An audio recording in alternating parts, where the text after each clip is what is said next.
আর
Oye, música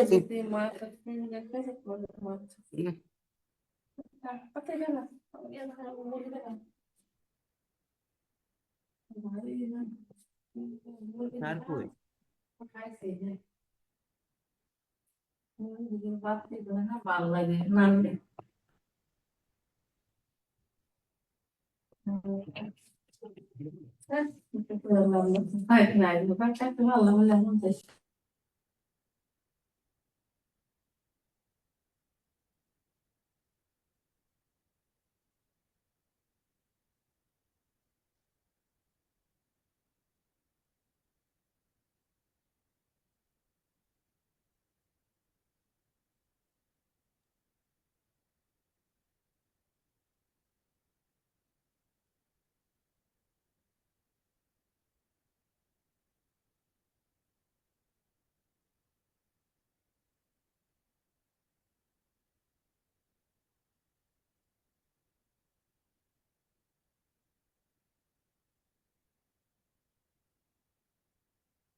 আসসালামু আলাইকুম।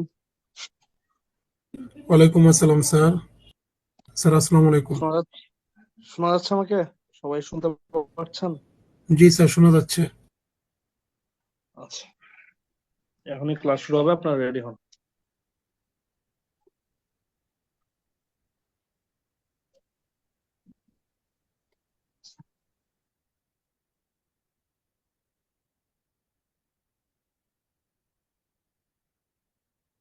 তার একটা প্রশ্ন ছিল।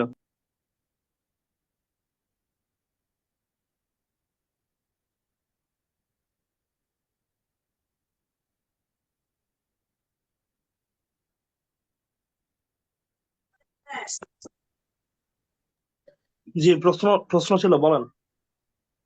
স্যার আমাদের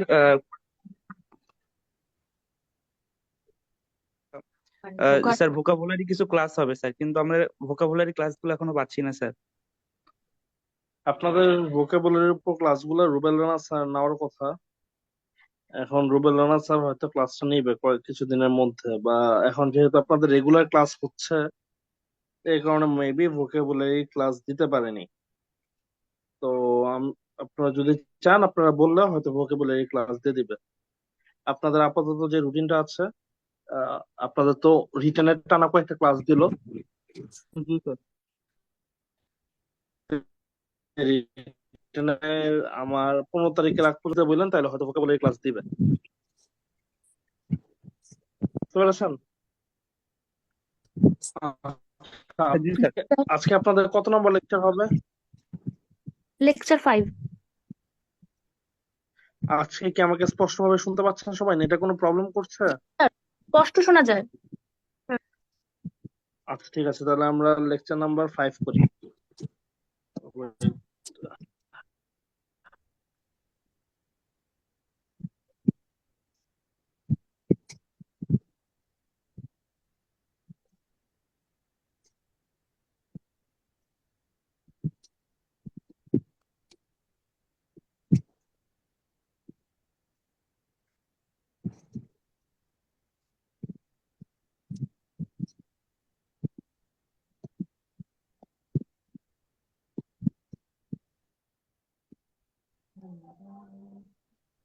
আমি আপনাদের লেকচার 5 এর একটা পিডিএফ আপনাদের চ্যাট বক্সে দিয়েছি।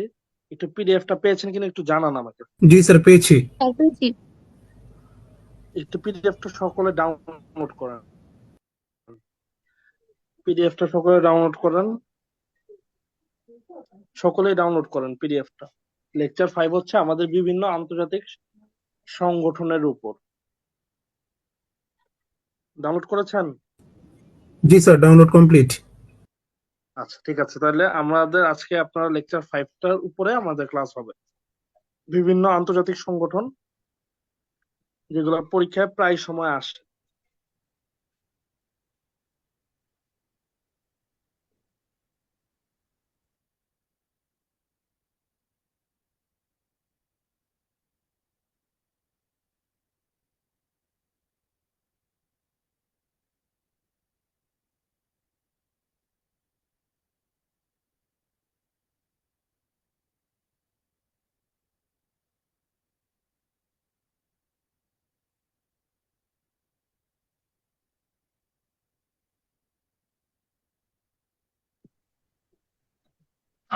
আচ্ছা, তাহলে আমরা ক্লাসটা শুরু করি। আমি যেভাবে লিখে দিচ্ছি বা যেভাবে ক্লাসটা করাবো, সংস্থার ক্লাসটা এভাবেই করার চেষ্টা করবেন।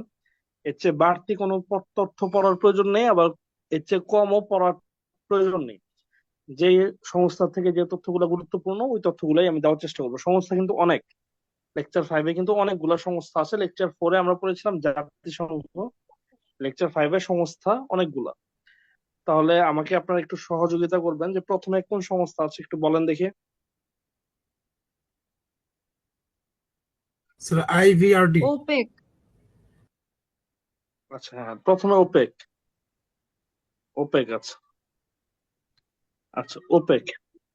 ওপেক থেকে প্রথম যে তথ্যটা লিখবেন, দেখেন, এটি তেল রপ্তানিকারক দেশসমূহের শীর্ষ সংস্থা। এটি তেল রপ্তানিকারক দেশসমূহের শীর্ষ সংস্থা।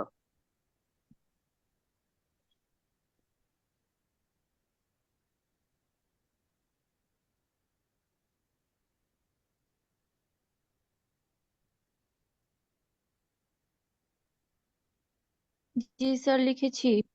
এরপর লিখবেন ওপেক কবে গঠিত হয়। গঠিত মানে when was OPEC formed? OPEC was formed in 1960. দেখেন, ফরমেশন 1960। এরপর হচ্ছে হেড।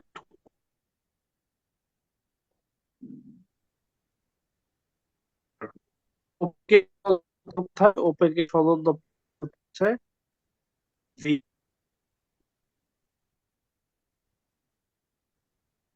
দেখিয়ে স্যার আপনার কথাগুলো ভেঙে স্যার যাচ্ছে। আপনার কথা কেটে কেটে আসছে, শোনাও যাচ্ছে না তেমন একটা।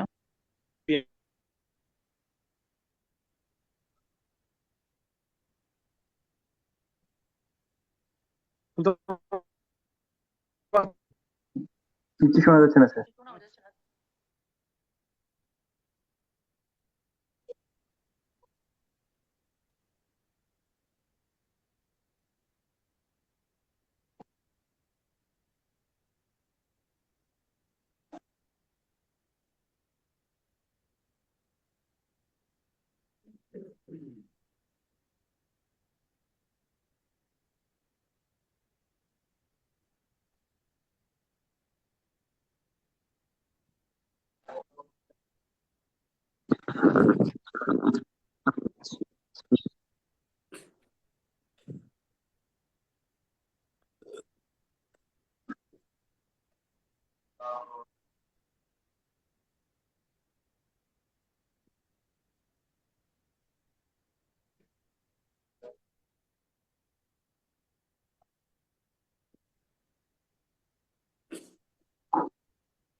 তেল রপ্তানি করা শীর্ষ সংস্থা।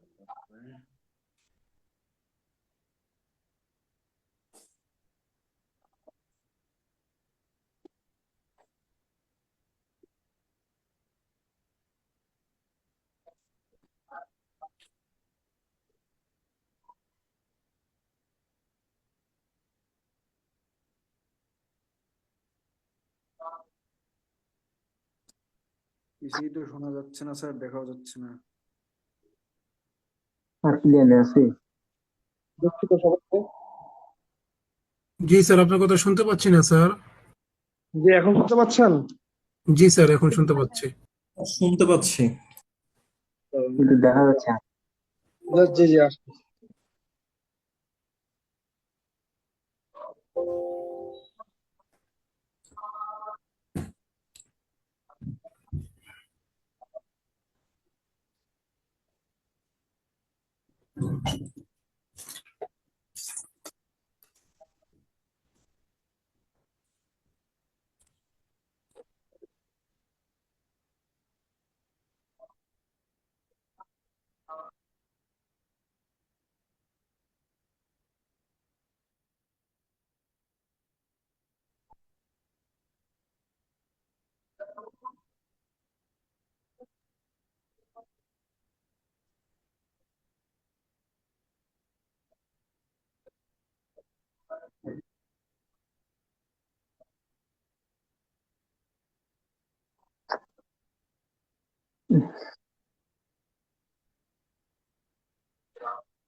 আচ্ছা, কতটুকু পর্যন্ত লিখেছিলেন? তোর বইটা দিয়ে যেতে বললাম না, বইটা দিয়ে যা, তা স্যার দিয়ে হেড যা। কোয়ার্টারে লিখাচ্ছিলেন। আচ্ছা, হেডকোয়ার্টার লিখেছিলাম, হেডকোয়ার্টার হচ্ছে ভিয়েনা। লিখেছিলাম হেডকোয়ার্টারটা? না, না স্যার। হেডকোয়ার্টারটা লিখেন ভিয়েনা, অস্ট্রিয়া।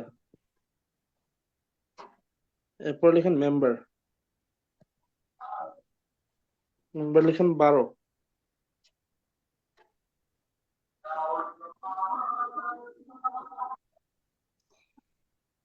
এরপর লিখেন ইনিশিয়েটর, ইনিশিয়েটর মানে হচ্ছে উদ্যোক্তা। এই প্রশ্নটা পরীক্ষা অনেকবার আসছে। ওপেক গঠনের উদ্যোক্তা দেশ কোনটি? এটা হচ্ছে ভেনেজুয়েলা।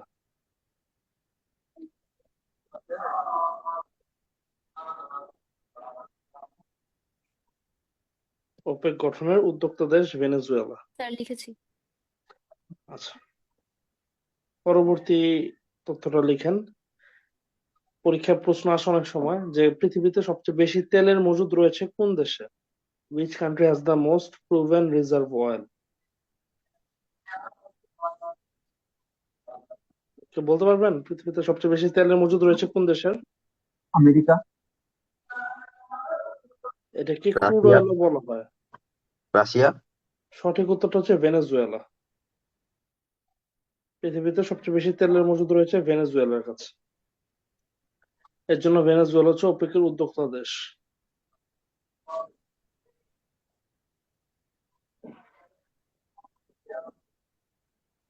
আর যদি পরীক্ষায় প্রশ্ন আসে পৃথিবীতে সবচেয়ে বেশি প্রাকৃতিক গ্যাসের মজুদ রয়েছে কোন দেশের, তাহলে উত্তর কি হবে বলেন দেখি? রাশিয়া। সেই ক্ষেত্রে উত্তর হবে রাশিয়া।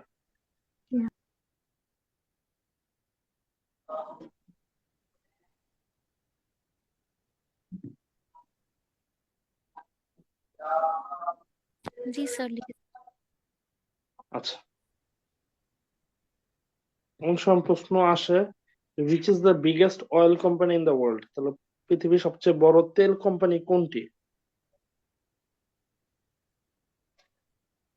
পৃথিবীর সবচেয়ে বড় তেল কোম্পানির নাম কি?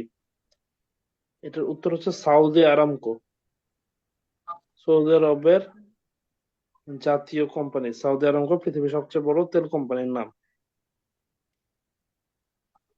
স্যার বাংলাদেশ ব্যাংক, পেপারে দেখেছিলাম। বুঝি নাই। আরামকো কোম্পানির কথা আজকে পেপারে দেখেছিলাম যে তারা বাংলাদেশেও বিনিয়োগ করতে যাচ্ছে। জি, এটা পৃথিবীর সবচেয়ে বড় তেলের কোম্পানি। আর বাংলাদেশ ব্যাংকে একবার একটা প্রশ্ন এসেছিল যে পৃথিবীর সবচেয়ে বড় আইপিও কোন কোম্পানি ছিল? আইপিও পূর্ণরূপটা বলতে পারবেন কেউ? Initial public offering. Public offering. Initial public offering. Initial public offering পৃথিবীর সবচেয়ে বড় আইপিও কোন দেশে? Saudi Aramco. আচ্ছা, এটা কে কথা বলছে একটু বলতে পারবেন? মানে হঠাৎ করে কথা বলে উঠতেছে কে? এটা স্যার আপনার খেয়াল। অনেকেই আনমিউট করে রাখছে।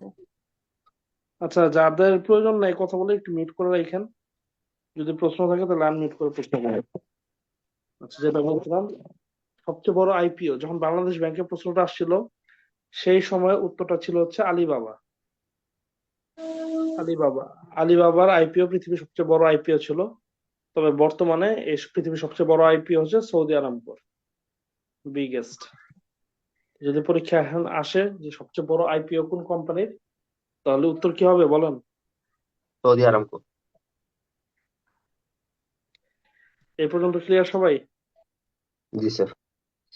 আচ্ছা, আরেকটা ওপেক থেকে আরেকটা, মানে এটা ভূ রাজনৈতিক একটা প্রশ্ন আসছিল ওপেক থেকে।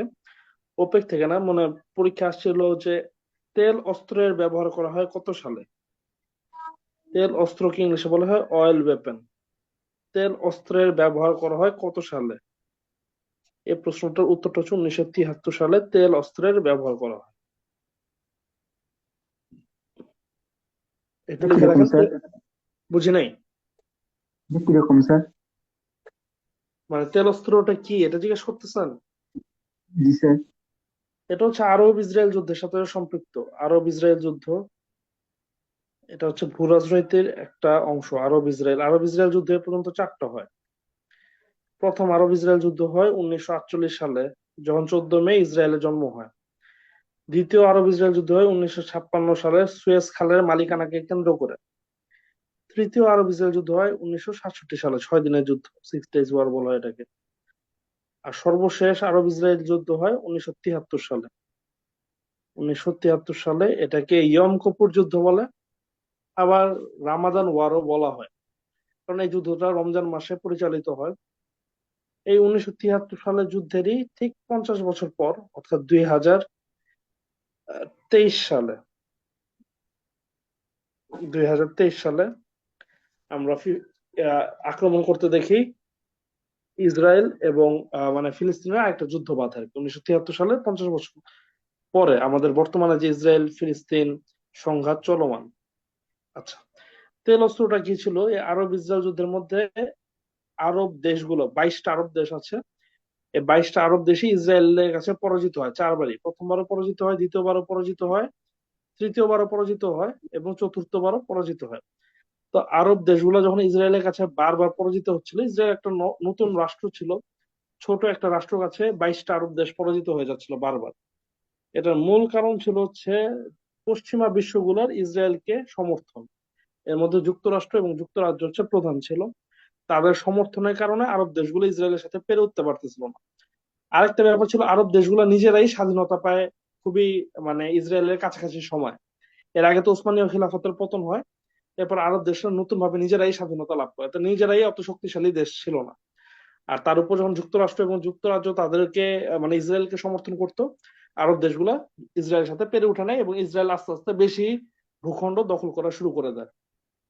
তো 1973 সালে যখন চতুর্থ আরব ইসরায়েল যুদ্ধ আরবরা হেরে যায়, তখন সৌদি আরবের বাদশা ছিল প্রিন্স ফয়সাল বা বাদশাহ ফয়সাল বলা হতো। তো বাদশাহ ফয়সাল পরে ওপেকের মাধ্যমে পশ্চিমা বিশ্বে তেল রপ্তানি করা বন্ধ করে দেয়। পশ্চিমা বিশ্বে তেল রপ্তানি করা বন্ধ করে দেওয়ার প্রেক্ষিতে পশ্চিমা দেশগুলোর অর্থনৈতিক অবস্থা খুবই খারাপ হয়ে যায়, তাদের অর্থনৈতিক মন্দা শুরু হয়। কারণ পশ্চিমা দেশগুলো ছিল শিল্পোন্নত দেশ, তো তাদের তেলের অনেক চাহিদা ছিল। হঠাৎ করে তেল রপ্তানি বন্ধ হয়ে যাওয়ার কারণে তারা অনেক বড় অর্থনৈতিক চ্যালেঞ্জের মুখে পড়ে এবং তাদের মন্দা শুরু হয়ে যায়। এই যে তেল বন্ধ করে দেওয়া হয়েছিল পশ্চিমা দেশগুলোর জন্য, সেই ব্যাপারটাকে ইতিহাসে তেল অস্ত্র বা অয়েল ওয়েপন বলা হয়। পশ্চিমাদের কাছে ছিল সামরিক অস্ত্র, তো আরবদের কাছে ছিল তেলের অস্ত্র। তেলটাকে অস্ত্র হিসেবে ব্যবহার করে পশ্চিমাদের বিরুদ্ধে, এই জন্য এটাকে অয়েল ওয়েপন বলা হয়। এরপর 1973 সালে বাদশাহ ফয়সাল যখন অয়েল ওয়েপনের ব্যবহার করে, পরবর্তীতে যুক্তরাষ্ট্রের প্রেসিডেন্ট, যুক্তরাজ্যের প্রধানমন্ত্রী বাদশাহ ফয়সালের সাথে দেখা করে এবং এই তেল অস্ত্রের নিষেধাজ্ঞাটা উঠিয়ে নেওয়া হয়। পরবর্তীতে 1975 সালে আমরা সবাই জানি বাদশাহ ফয়সালকে হত্যা করা হয় গুপ্তচরের মাধ্যমে, এবং বলা হয়ে থাকে আমেরিকাই বাদশাহ ফয়সালকে হত্যা করে। এই হত্যার পরবর্তীতে আমরা আর কোনো সময় আর কোনো আরব নেতাকে দেখি নাই যারা পশ্চিমাদের বিরুদ্ধে এরকম কোনো পদক্ষেপ নিয়েছিল। এটাই ছিল তেল অস্ত্রের ব্যবহার এবং এটা পরীক্ষা প্রায় সময় আসে। বুঝতে পেরেছেন সবাই? জি স্যার। স্যার জি আচ্ছা, স্যার। পরবর্তী কোন সংগঠনটা আছে একটু বলেন দেখি। ডব্লিউটিও WTO ডাব্লিউটিও লিখেন, ডাব্লিউটিও। এটা পরীক্ষা অনেকবার আসছে। ডাব্লিউটিও এর প্রথমে লিখেন ফরমেশন। 1 জানুয়ারি 1995।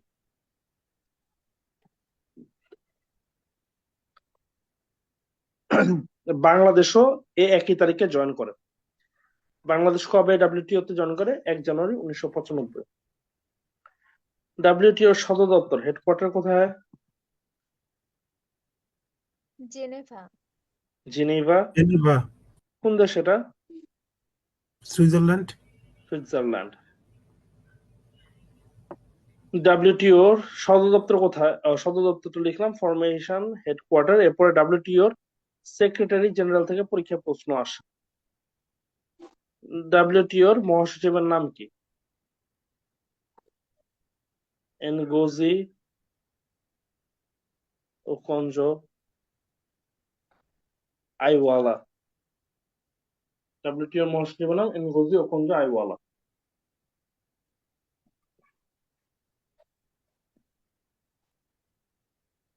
আরেকটা তথ্য আসে যে এমএফএন, স্যার এটা জে আই না ওকনজি? যে ও ওকনজো, ও আচ্ছা। এমএফএন বা মোস্ট ফেভার্ড নেশন এর ধারণাটি কোন সংস্থা দেয়? এটা হচ্ছে ডাব্লিউটিও। মোস্ট ফেভার্ড নেশন এর ধারণাটি প্রদান করা হচ্ছে ডাব্লিউটিও। এমএফএন বা মোস্ট ফেভার্ড নেশন এর ধারণাটি প্রদান করা হচ্ছে ডাব্লিউটিও। আরেকটা তথ্য আসে যে ডাব্লিউটিও এর পূর্বসূরি কোন সংস্থাকে বলা হয়? ডাব্লিউটিওর যে পূর্বসূরি ছিল তাকে বলা হয় গ্যাট।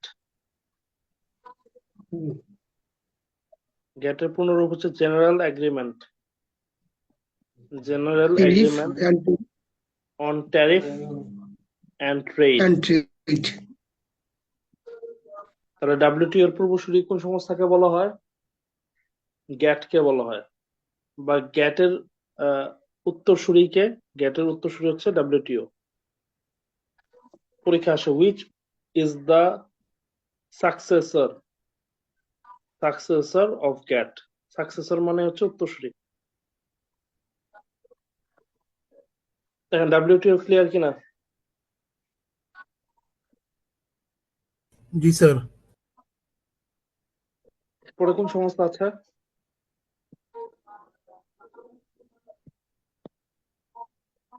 এরপরে কোনটা আছে বলেন? স্যার ও ওআইসি। OIC OIC. লেখেন ওআইসি। ওআইসির ফরমেশনটা প্রথমে লিখেন। ওআইসি কবে গঠিত হয়? ওআইসি গঠিত হয় 1967-তে, 1967। ওআইসির মেম্বার হচ্ছে 57 জন। ওআইসির মেম্বার 57 জন।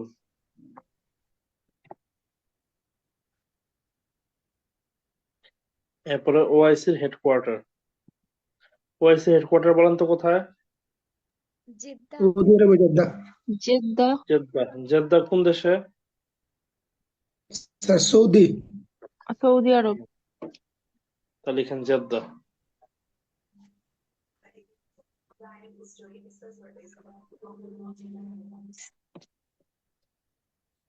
লিখেছেন? জি স্যার। ওআইসির একটা ব্যাংক আছে।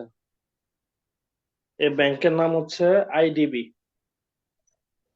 Islamic development bank. পরীক্ষা অনেক সময় আসে ওআইসির ব্যাংকের নাম কি? ওআইসির ব্যাংকের নাম হচ্ছে ইসলামিক ডেভেলপমেন্ট ব্যাংক। কত সালে গঠিত হয় আইডিবি? আইডিবি গঠিত হয় 1975 সালে। আইডিবির সদস্য কত বলেন দেখি? 57। ওআইসির সকল সদস্য আইডিবির সদস্য। আইডিবির হেডকোয়ার্টার কোথায় বলেন দেখি?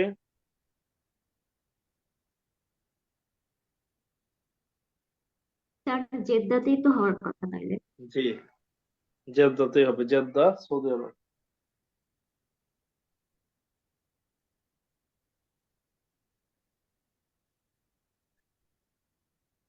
পরীক্ষা আসা আইডিবির মুদ্রার নাম কি? আইডিবির একক মুদ্রার নাম। What is the currency of IDB? আইডিবির মুদ্রার নাম হচ্ছে ইসলামিক দিনার। ইসলামিক দিনার।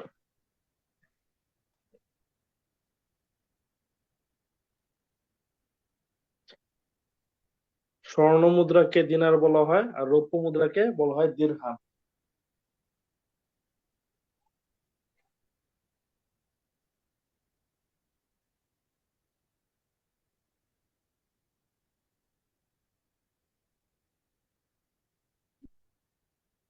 ঠিক হলে বলেন। স্যার শেষ। আচ্ছা, আরেকটা প্রশ্ন আসতে পারে যে ওআইসি আপনারা জানেন এটা পূর্ণরূপ হচ্ছে অর্গানাইজেশন অফ ইসলামিক কোঅপারেশন, তার মানে মুসলিম দেশগুলোর সংস্থা। এখানে 57টা দেশ আছে। ওআইসি 57টা দেশের মধ্যে 56টা দেশ ফিলিস্তিনকে স্বীকৃতি দান করেছে। ওআইসির কোন দেশটি ফিলিস্তিনকে এখন পর্যন্ত স্বীকৃতি দান করেনি বলতে পারবেন কোনটি? স্যার মিশর। ক্যামেরুন।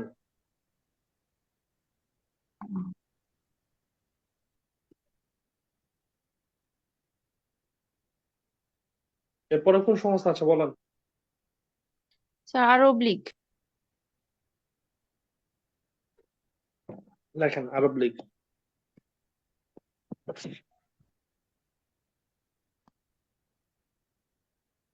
আরব লীগ, আরব লীগ গঠিত হয় 1945 তো লেখেন ফরমেশন 1945। বলেন দেখি মিশরের রাজধানীর নাম কি? কায়রো। কায়রো। কায়রো। তো লেখেন কায়রো, এটা হচ্ছে সদর দপ্তর কায়রো।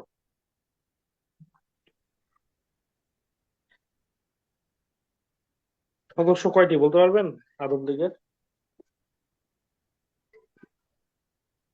আরব লীগের সদস্য হচ্ছে 22টি। পৃথিবীতে 22টি আরব দেশ আছে, এরা সকলেই আরব লীগের সদস্য। আরব দেশের জোটগুলোকেই বলা হয় আরব লীগ। আরব দেশ কাদেরকে বলা হয়? যে সকল দেশ আরবি ভাষায় কথাবার্তা বলে সেগুলোকে আরব দেশ বলা হয়।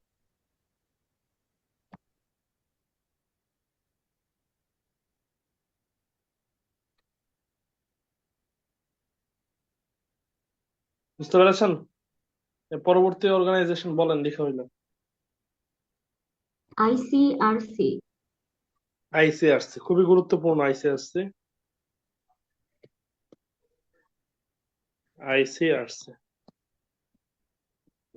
আইতে হচ্ছে ইন্টারন্যাশনাল, সিতে হচ্ছে committee, international committee of the red cross, of the red cross crescent,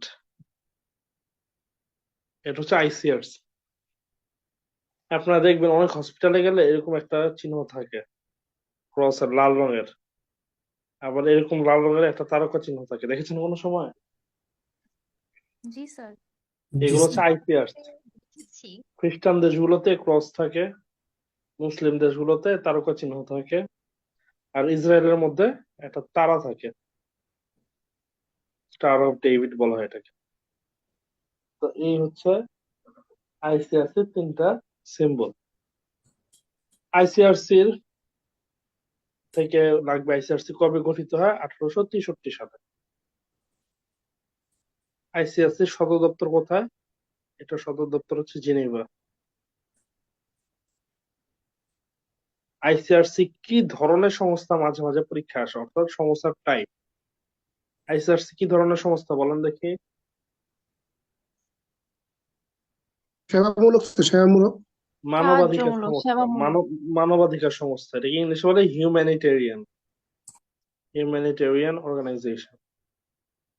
আরেকটা খুবই গুরুত্বপূর্ণ প্রশ্ন, এটা হচ্ছে যে কোন সংস্থা 3বার নোবেল পুরস্কার লাভ করে? আইসিআরসি 3বার নোবেল পুরস্কার লাভ করে।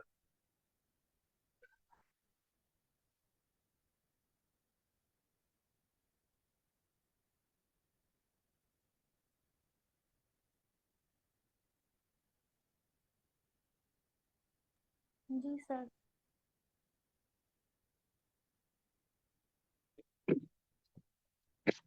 লেখা হইলে বললাম। লিখেছি স্যার। শেষ। পরবর্তী সংস্থা কোনটা? Rotary international. রোটারি। রোটারি কত সালে গঠিত হয় লাগবে না, তাও যদি লিখতে চান, এটা হচ্ছে 1905 সালে গঠিত হয়। আর রোটারির সদর দপ্তর কোথায়? এটা প্রায় সময় পরীক্ষা আসে। রোটারির সদর দপ্তর হচ্ছে ইলিনয়। ইলিনয় কোথায়? ইলিনয় হচ্ছে যুক্তরাষ্ট্রের একটা অঙ্গরাজ্যের নাম, ইলিনয়।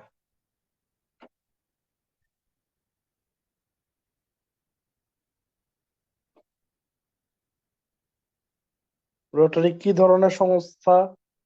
রোটারি হচ্ছে মানবাধিকার সংস্থা, তাই লিখেন হিউম্যানিটেরিয়ান।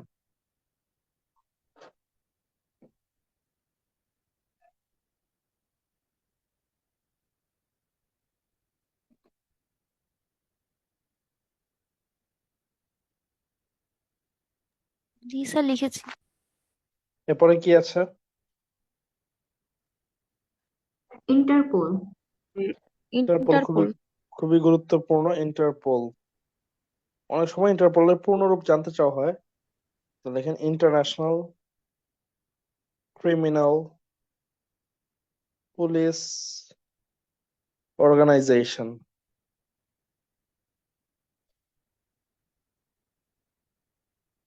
কবে গঠিত হয়? 1923 সালে গঠিত হয়। এটার হেডকোয়ার্টার করে অনেকবার আসছে পরীক্ষা। এটা হেডকোয়ার্টার হচ্ছে লিও, প্যারিস,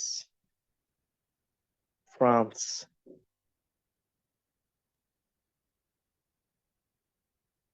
দেখেন, এটি বিশ্বের বৃহত্তম পুলিশ সংস্থা। এটি বিশ্বের বৃহত্তম পুলিশ সংস্থা।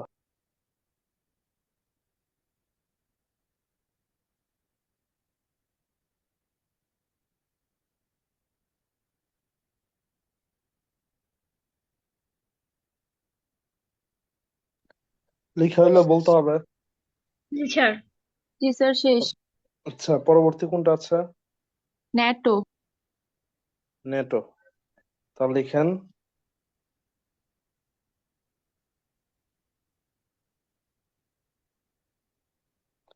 নেটোর পূর্ণরূপ কি বলতে পারবেন? North Atlantic North Atlantic trade organisation. Trade না, ট্রিটি। ও আচ্ছা। ট্রিটি অর্গানাইজেশন গঠিত হয় কবে? 1949 সালে, 1949। বলেন দেখি, বেলজিয়ামের রাজধানী কোথায়? ব্রাসেলস। ব্রাসেলস না, ব্রাসেলস। Brussels, Belgium.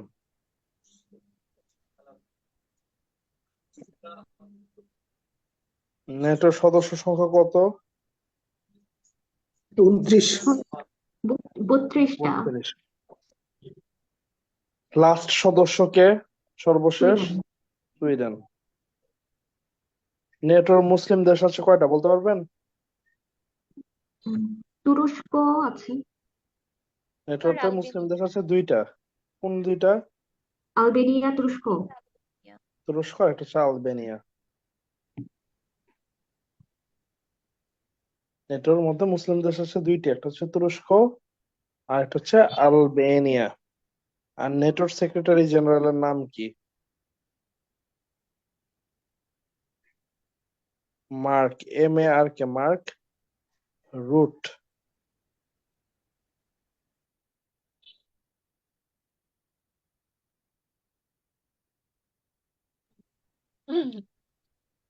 শালা ওজন নাম বলবে। জি স্যার, হয়েছে। আচ্ছা, এরপরে কি আছে? Commonwealth organisation. Commonwealth of Nations. দেখেন, কমনওয়েলথ এটা আমরা সংক্ষেপে কমনওয়েলথ হিসেবেই চিনি। Commonwealth formed. কমনওয়েলথ কবে গঠিত হয়? 1949 সালে গঠিত হয়। কমনওয়েলথের মাই খাবে। কমনওয়েলথের হেডকোয়ার্টারের নাম কি? পরীক্ষা অনেক সময় আসে। কমনওয়েলথের হেডকোয়ার্টারের নাম হচ্ছে মার্লবোরো হাউস। শালা কঠিন মাইর খাবে।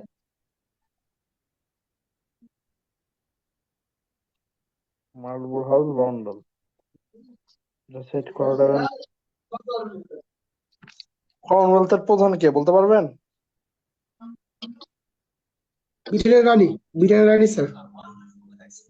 যাত্রী চাও রানী কোত্থেকে হবে? রানী তো মারা গেছে।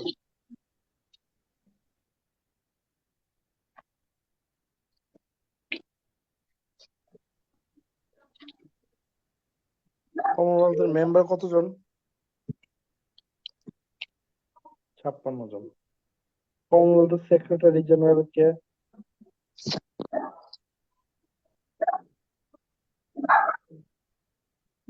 প্যাট্রিয়া জ্যানেট কটল্যান্ড। আর কমনওয়েলথ থেকে সবচেয়ে গুরুত্বপূর্ণ যে তথ্যটা আসে, এটা হচ্ছে বাংলাদেশ কমনওয়েলথে কবে যুক্ত হয়? 18 এপ্রিল 1972 সালে বাংলাদেশ কমনওয়েলথে যুক্ত হয় 32তম সদস্য হিসেবে। 32nd 32তম সদস্য হিসেবে বাংলাদেশ যুক্ত হয়। আর বাংলাদেশের জন্য কমনওয়েলথ ছিল প্রথম সংস্থা, ফার্স্ট।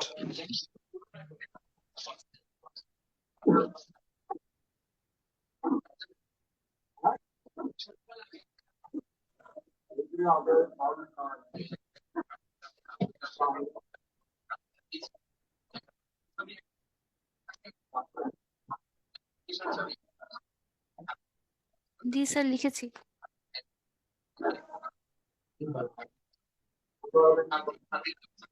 সবাই লিখেছেন? আচ্ছা, কার এখান থেকে জানি আওয়াজ হচ্ছে একটা আননেসেসারি, বলতে পারবেন কার এখান থেকে আওয়াজ হচ্ছে?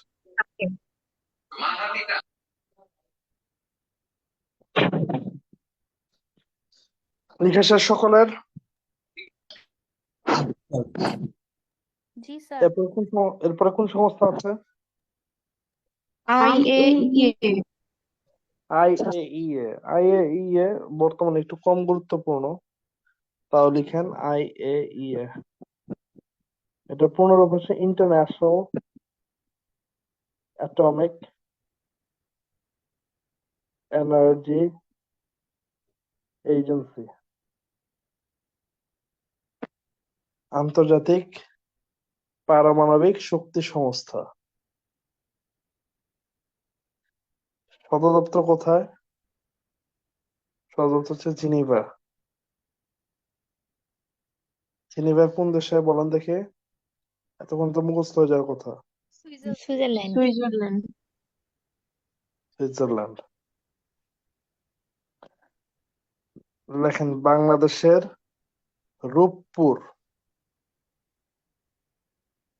রূপপুর পারমাণবিক বিদ্যুৎ কেন্দ্রে আইএইএ সহায়তা করছে। এটাই পরীক্ষায় আসে। বাংলাদেশের রূপপুর পারমাণবিক বিদ্যুৎ কেন্দ্রে আইএইএ সহায়তা করছে। অনেকে রূপপুর পারমাণবিক বিদ্যুৎ কেন্দ্রে কাজ করে। বাংলাদেশের অনেকগুলা প্রকৌশলী রয়েছে যারা রূপপুরে কাজ করে, তো তাদেরকে সহায়তা করছে আইএইএ। স্যার, আইএইএ এর হেডকোয়ার্টার অস্ট্রিয়ার ভিয়েনায় না? ও জি জি, সরি, আমি একটু ভুল লিখেছি। ধন্যবাদ।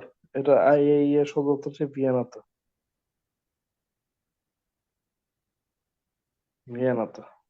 ধন্যবাদ। আইএ সদর দপ্তর ভিয়েনাতে।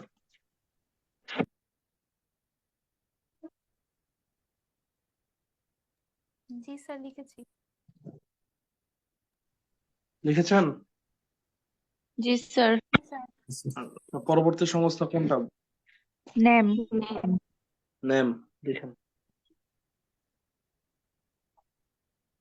নেমের পূর্ণরূপ হচ্ছে নন অ্যালাইন্ড মুভমেন্ট।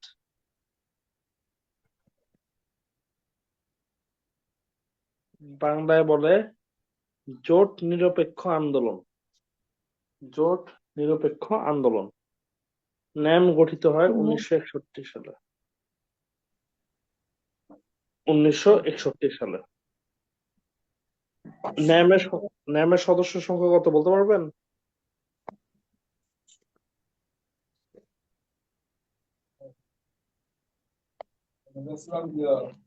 121।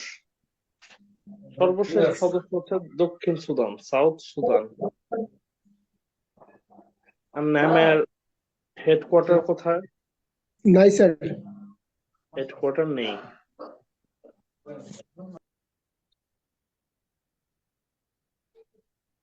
আর দক্ষিণ সুদান কি? দক্ষিণ সুদান হচ্ছে সর্বশেষ সদস্য। ন্যামের সর্বশেষ সদস্য হচ্ছে দক্ষিণ সুদান।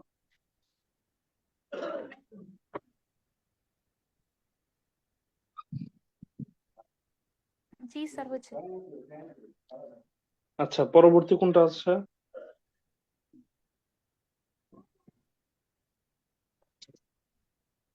Sir OECD। OECD। এটা পুনরূপটা লিখেন organisation of of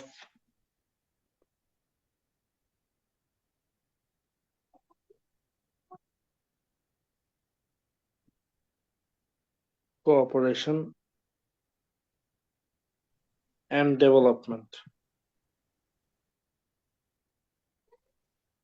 for Organization for Economic Cooperation and Development.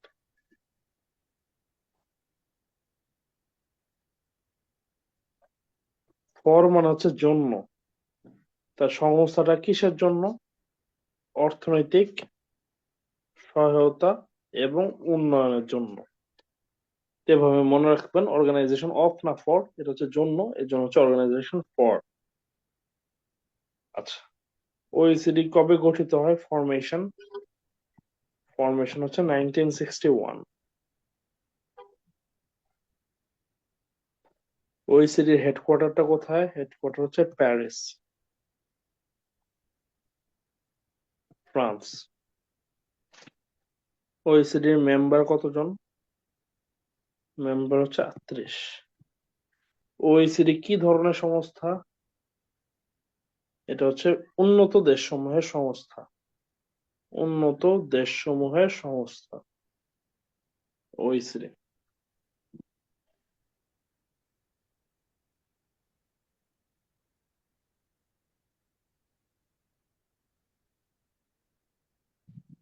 G sir, লিখেছি। আচ্ছা, পরে কোনটা আছে? Amnesty international. অ্যামনেস্টি পরীক্ষার জন্য মোটামুটি গুরুত্বপূর্ণ আছে।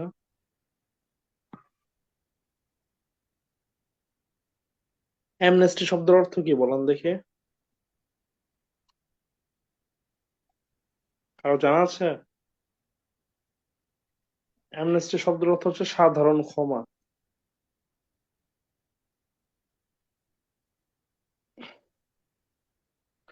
যখন কোনো অন্যায়ের কারণে স্যার, এটা অপরাধীদেরকে আন্তর্জাতিক ক্ষমা না, এটা আন্তর্জাতিক ক্ষমা হবে কেন? অ্যামনেস্টি শব্দের অর্থ সাধারণ ক্ষমা। কোনো অন্যায়ের কারণে অপরাধীদেরকে শাস্তি না দিয়ে যদি সাধারণ ক্ষমা ঘোষণা করা হয়, যে সকলকেই ক্ষমা করে দেওয়া হলো, তখন সেটাকে বলা হয় হ্যাঁ, এই যে অ্যামনেস্টি। সমস্ত অপরাধীকে ক্ষমা, এটা জানতাম। তো এটাকে বলা হয় অ্যামনেস্টি। এই অ্যামনেস্টিটা সাধারণত রাষ্ট্রীয়ভাবে আসতে হয়, রাষ্ট্রীয়ভাবে ক্ষমা করলে এটাকে বলা হয় অ্যামনেস্টি। বিভিন্ন সময় রাষ্ট্রীয়ভাবে বিভিন্ন কারণে বিভিন্ন সময় ক্ষমা দেওয়া হয়েছে, এগুলোর আন্তর্জাতিক বিভিন্ন উদাহরণও রয়েছে। এই ধরনের ক্ষমাকে বলে অ্যামনেস্টি। অ্যামনেস্টি ইন্টারন্যাশনাল, এটা সদর দপ্তর কোথায়? সরি, প্রথমে কত সালে গঠিত হয়? ফরমেশন 1961। অ্যামনেস্টি ইন্টারন্যাশনালের হেডকোয়ার্টার কোথায়? London, England. অ্যামনেস্টি কি ধরনের সংস্থা টাইপ? মানবাধিকার, হিউম্যানিটেরিয়ান।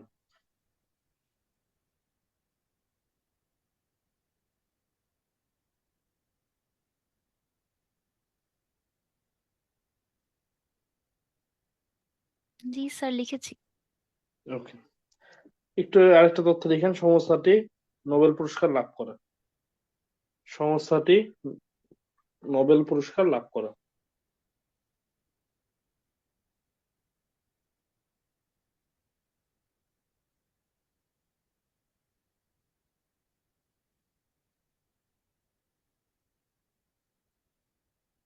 লেখা শেষ। জি বলেন।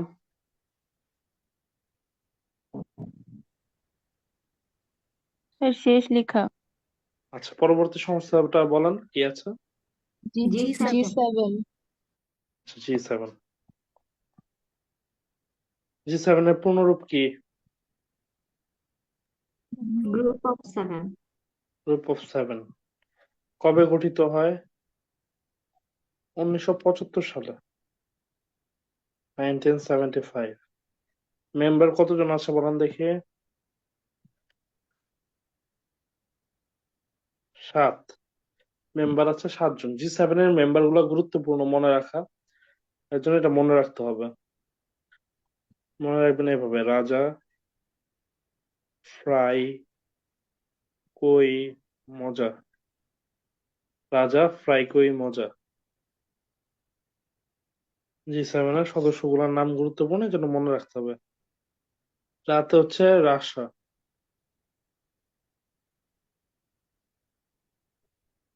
যাতে হচ্ছে জার্মানি, ফ্রাতে হচ্ছে ফ্রান্স, ইতে হচ্ছে ইতালি, কতে হচ্ছে কানাডা, আর একটি হচ্ছে ইংল্যান্ড, মত হচ্ছে মার্কিন যুক্তরাষ্ট্র, আর জাত হচ্ছে জাপান।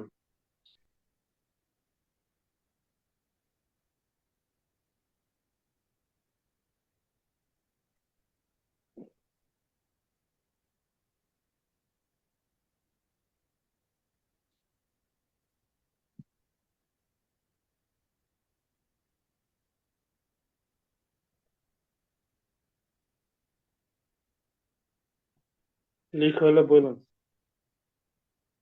জি স্যার, শেষ। লেখেন 2014 সালে রাশিয়াকে এই সংস্থা থেকে বহিষ্কার করা হয়।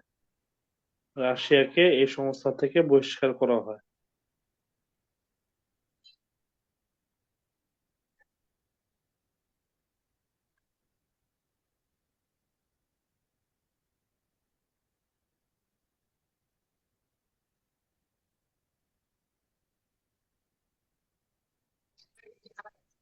স্যার ফরমেশনের সালটা কত হবে?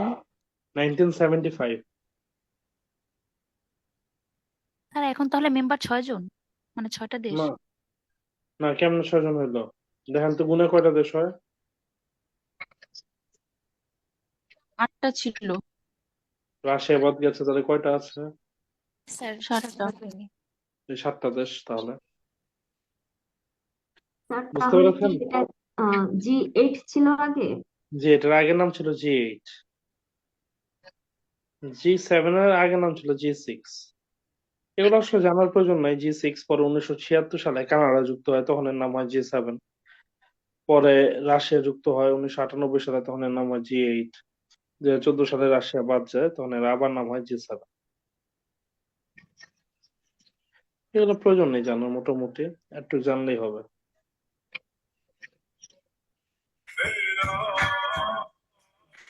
বুঝতে পেরেছেন? এরপরে কি আছে? G20। G20। G20 পূর্ণরূপ কি?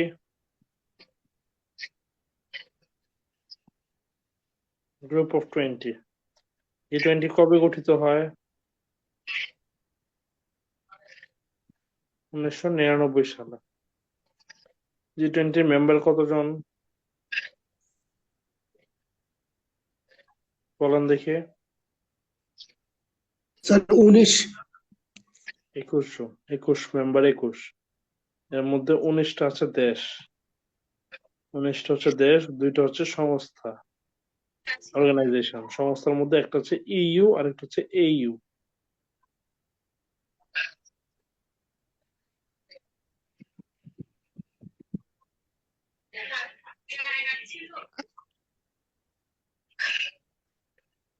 G20 হচ্ছে G7 এর সম্প্রসারিত রূপ। G20 is an extension of G7.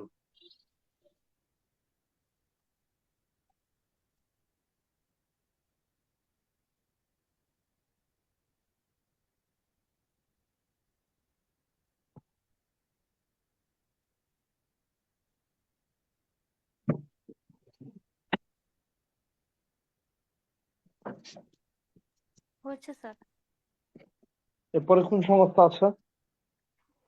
G77। দেখেন G77। আজকে ক্লাসগুলো আসলে আলোচনার জিনিস কম, আজকে ক্লাসে তথ্য অনেক বেশি না, এটা ক্লাসটা শেষ করা যাবে না, অনেকগুলো সংস্থা আছে। G77 এর পূর্ণরূপ হচ্ছে গ্রুপ অফ 77। মেম্বার হচ্ছে 135। 135 অপশন না থাকলে দিবেন 134। হেডকোয়ার্টার ওয়াশিংটন, সরি, হেডকোয়ার্টার হচ্ছে নিউ ইয়র্ক, ইউএসএ।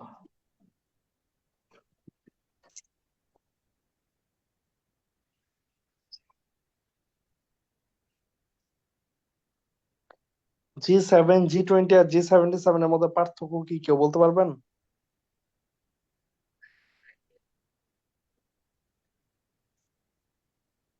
নাও স্যার পারি না। আচ্ছা, দেখেন এগুলো সবগুলো হচ্ছে ফোরাম। তো G7, G7, G20 আর G77, এগুলো হচ্ছে ফোরাম। G7 হচ্ছে শিল্পোন্নত দেশসমূহের সংস্থা, highly industrialised countries, highly industrialised economy. তো তারা হচ্ছে পুরো আন্তর্জাতিক বাজার, আন্তর্জাতিক অর্থনীতি নিয়ন্ত্রণ করার জন্য তারা প্রতি বছর একটা নির্দিষ্ট সময়ে মিলিত হতো এবং তারা বিভিন্ন সিদ্ধান্তে উপনীত হতো। পরবর্তীতে যখন 1997 সালে স্টেশন ফাইন্যান্সিয়াল ক্রাইসিস দেখা যায়, এই স্টেশন ফাইন্যান্সিয়াল ক্রাইসিসটা মূলত ইস্ট এশিয়া, ফার ইস্টের দেশগুলোর মধ্যে হয়, যারা G7 এর সদস্য ছিল না। তো তখন G7 ভুক্ত দেশগুলো বুঝতে পারলো যে খালি G7 দ্বারা হবে না, আরো কিছু দেশ আছে যাদেরকে আমাদের সাথে সম্পৃক্ত করতে হবে অর্থনীতিকে স্থিতিশীল রাখার জন্য। তখনই এই তাগিদ অনুভব করে তারা G7 কে সম্প্রসারিত করে G20 করলো 1999 সাল। আর G77 কি, এটা পুরো একটা ভিন্ন সংস্থা। এটা হচ্ছে জাতিসংঘের অনুন্নত এবং উন্নয়নশীল দেশসমূহের জোট। জাতিসংঘের অনুন্নত এবং উন্নয়নশীল যেসব দেশ আছে তারা মূলত তাদের বিভিন্ন দাবি দেওয়া জাতিসংঘে একত্র উত্থাপনের জন্য এই সংস্থাটা গড়ে তোলে। এই হচ্ছে G7, G20 এবং G77 এর পার্থক্য। ক্লিয়ার সকলে? জি স্যার। আচ্ছা, এর পরবর্তীতে কি আছে? D8। D8। D8 এর পুনরূপ হচ্ছে ডেভেলপিং 8। ডেভেলপিং 8 মেম্বার কতজন আছে বলেন দেখি? 8 জন। 8 জন। এগুলোর মেম্বার জানার প্রয়োজন, কারণ বাংলাদেশ D8 এর সদস্য। লেখেন বাপ মা নাই তুমি সব।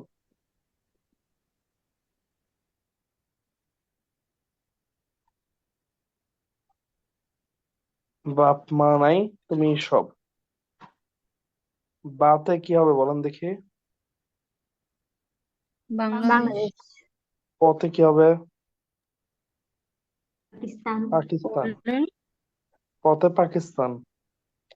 মাতে Myanmar, Malaysia. Malaysia, Bangladesh, Pakistan, Malaysia. নাতে কি হবে? Nigeria, Nigeria. ইতে কি হবে? Iran, Indonesia. Bangladesh, Pakistan, Malaysia, Nigeria, Indonesia. টুতে কি হবে? তুরস্ক, তুরস্ক। মিতে কি হবে?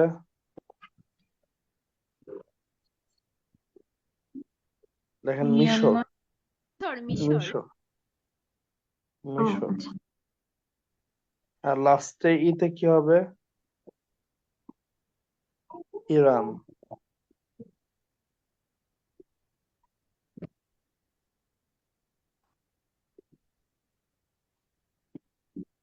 তার সবই কিছু নেই না, একটা হয়ে গেছে।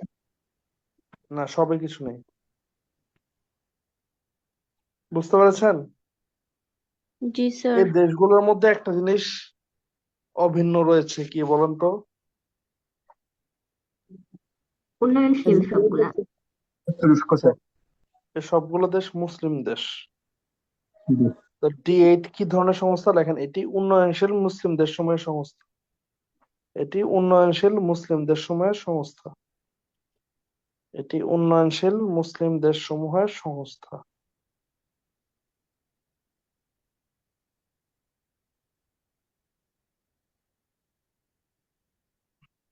আপনাদের ব্যাচে কতজন স্টুডেন্ট ক্লাস করে অনলাইনে?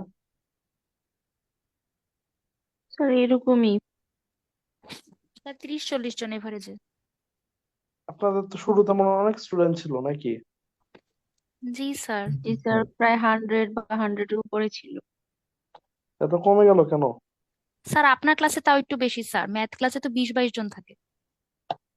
কারণ কি, মানে স্টুডেন্ট কমার কারণ কি কেউ বলতে পারবেন? স্যার মেবি টাইম মিললে না, পরে অনেকে লাইভ মানে রেকর্ডটা দেখে নেয়। ও আচ্ছা।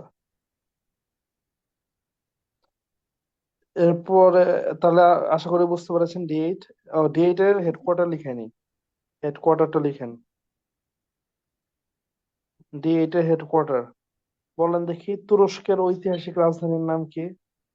Istanbul, Istanbul, Constantinople. Very good. Istanbul, Istanbul. ইস্তানবুলের পূর্ব নাম কি ছিল? তার কনস্টান্টিনোপল ছিল। কনস্টান্টিনোপল।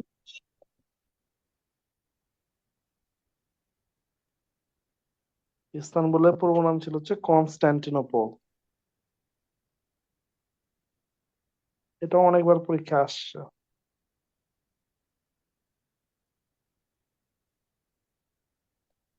ইস্তানবুলের ঐতিহাসিক রাজধানীর নাম কনস্টান্টিনোপল। ইস্তানবুল থেকে আরো একটা প্রশ্ন আসে যে পৃথিবীর একমাত্র আন্তঃমহাদেশীয় রাজধানী কোনটি? উত্তর কি হবে? ইস্তাম্বুল। ইস্তাম্বুল। ইস্তানবুল আর এশিয়া। মানে ইউরোপ থেকে এশিয়া পর্যন্ত বিস্তৃত ইস্তানবুলের যে রাজধানীটা বা সীমানাটা রয়েছে। আর ইস্তানবুল থেকে আরেকটা প্রশ্ন আসে, ইস্তানবুলে বিখ্যাত দুইটা মসজিদ আছে, মসজিদ দুইটার নাম আইয়া কি কি? সোফিয়া। একটা হচ্ছে আয়া সোফিয়া, সোফিয়া। আর একটা হচ্ছে ব্লু মস্ক। পরীক্ষা আসছে এটা। ব্লু মস্ক কোথায় অবস্থিত? ব্লু মস্ক ইস্তানবুলে অবস্থিত। এটা আয়া সোফিয়ার অপোজিটে অবস্থিত। ব্লু। ব্লু মস্ক 1453 সালে যখন কনস্টান্টিনোপলের পতন হয়, তখন এই কনস্টান্টিনোপলের নাম পরিবর্তন করে সুলতান মোহাম্মদ ফাতিহ এর নাম রাখেন ইস্তানবুল।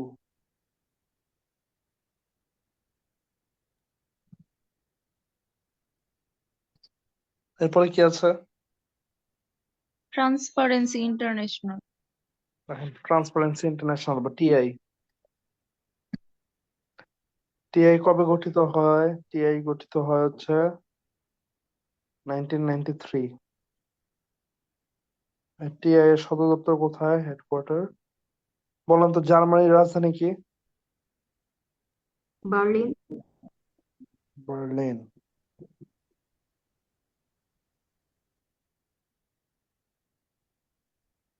টিআই প্রতি বছর একটা প্রতিবেদন প্রকাশ করে। এই প্রতিবেদনটার নাম হচ্ছে সিপিআই, পূর্ণরূপ হচ্ছে corruption perception index. Corruption perception index মানে কোন দেশ কতটা দুর্নীতিগ্রস্ত এই সংক্রান্ত সূচক প্রকাশ করে কোন সংস্থা? এটা প্রকাশ করেছে টিআই। করাপশন পারসেপশন ইন্ডেক্স বাংলায় বলে দুর্নীতি ধারণা সূচক। কেউ বলতে পারবেন এখানে এটাকে পারসেপশন কেন বলা হয়? করাপশন ইন্ডেক্স বললেও তো পারতো, করাপশন পারসেপশন ইন্ডেক্স কেন বলে কেউ বলতে পারবেন? না স্যার। আসলে দুর্নীতিটা সরাসরি ধরাটা ইম্পসিবল। একটা দেশে কি পরিমাণ দুর্নীতি হয় এটা কোনো সময় নিরূপণ করা সম্ভব না এক্স্যাক্টলি। বিভিন্ন ভাবে দুর্নীতি হয়, বিভিন্ন রকমের দুর্নীতি হয়, পুরোপুরি কোনোভাবেই আপনি নির্ধারিত ভাবে নির্দিষ্ট করে বলতে পারবেন না। তবে যে ধারণা করা যায় একটা দেশে বা একটা জায়গায় কি পরিমাণ দুর্নীতি হয়, এই জন্য এটাকে বলে করাপশন পারসেপশন ইন্ডেক্স বা দুর্নীতি ধারণা সূচক। বুঝতে পেরেছেন? এরপরে কি আছে?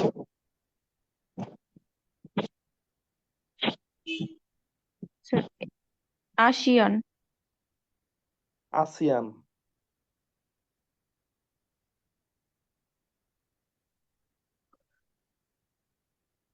আসিয়ান কবে গঠিত হয়? আসিয়ান গঠিত হয় 1967 সালে, 1967। আসিয়ানের মেম্বার হচ্ছে 10 জন। আসিয়ানের মেম্বার গুলো পরীক্ষার জন্য গুরুত্বপূর্ণ। সব সংস্থার মেম্বার গুরুত্বপূর্ণ না, যেগুলো মেম্বার গুরুত্বপূর্ণ ওগুলো লিখে দিচ্ছি, ওগুলো মুখস্থ রাখবেন। মনে রাখবেন এইভাবে, এমটিভিতে ফিল্ম দেখলে বিসিএস হবে না। এমটিভিতে ফিল্ম দেখলে বিসিএস হবে না।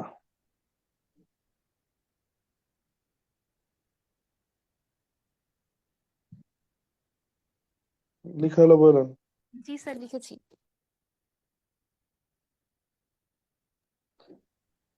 এই বাংলাদেশের পার্শ্ববর্তী দেশ মিয়ানমারের মাধ্যমে শুরু হয় দক্ষিণ পূর্ব এশিয়া, তাহলে এম এ হচ্ছে মিয়ানমার। টিতে কি হবে বলেন দেখি? থাইল্যান্ড। থাইল্যান্ড। ভিতে কি হবে? ভিয়েতনাম। ভিয়েতনাম। পিএইচ এ কি হবে? ফিলিপাইন। The Philippines. আইতে কি হবে? ইন্দোনেশিয়া। ইন্দোনেশিয়া। ইন্দোনেশিয়া। এল এ কি হবে? লাওস। লাওস। এম এ কি হবে? মালয়েশিয়া। মালয়েশিয়া। বিতে কি হবে? ব্রুনাই। ব্রুনাই। ব্রুনাই। ব্রুনাই। সিতে কি হবে? কম্বোডিয়া। ক্যাম্বোডিয়া। এসে কি হবে? শ্রীলঙ্কা। সিঙ্গাপুর। শ্রীলঙ্কা তো দক্ষিণ এশিয়া পড়ে। সিঙ্গাপুর।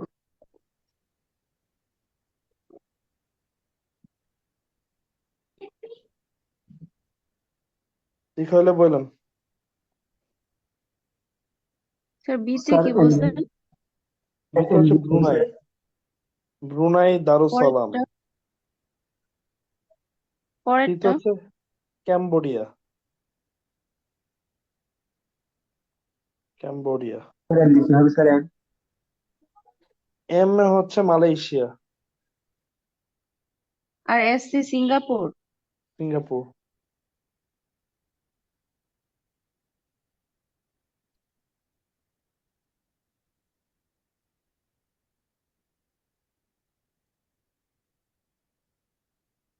ঠিক হলে বললেন। হেডকোয়ার্টার কোথায় বলেন দেখি? ইন্দোনেশিয়ার বান্দুং এ মনে হয়। জাকার্টা। ও জাকার্টা জাকার্তা। ইন্দোনেশিয়া। ইন্দোনেশিয়ার রাজধানীর নাম কি জানেন? স্যার জাকার্তা না? ইন্দোনেশিয়ার রাজধানীর নাম নুসান্তারা। ও আচ্ছা, নতুন হয়েছে তো। নুসান্তারা। নূসান্তরা। এরপরে কি আছে? সার্ক। আপনারা সার্ক। ব্যাংক ব্যাংক পরীক্ষার জন্য যদি খুব বেশি কঠিন মনে হয় সংস্থা বা সালের নাম মনে রাখা, তাহলে যে কাজটা করবেন হেডকোয়ার্টারের নামগুলো অ্যাটলিস্ট সবগুলো মুখস্থ রাখবেন। হেডকোয়ার্টার। হেডকোয়ার্টার কিন্তু কোনো মিস নাই। ম্যাক্সিমাম টাইমেই হেডকোয়ার্টারটা আসে। সাল খুব কমই আসে আর মেম্বারও কম আসে, হেডকোয়ার্টারটা বেশি আসে। বুঝতে পেরেছেন সকলে? হেডকোয়ার্টারটা জি যেন স্যার। মিস না হয়। এরপরে কি আছে? সার্ক।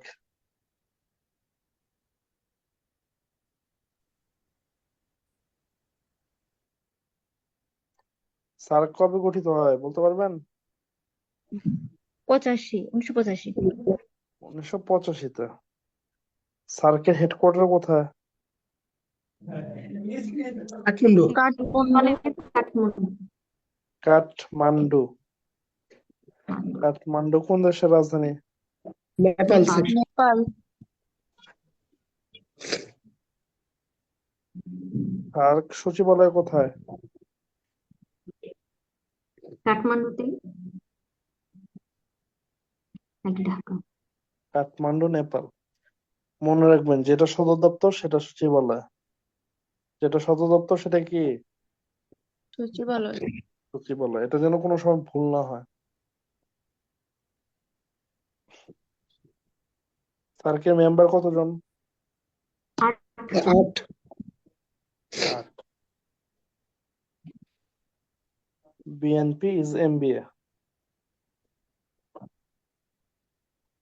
বাংলাদেশ, নেপাল, পাকিস্তান, ইন্ডিয়া, শ্রীলঙ্কা, মালদ্বীপ, ভুটান, আফগানিস্তান।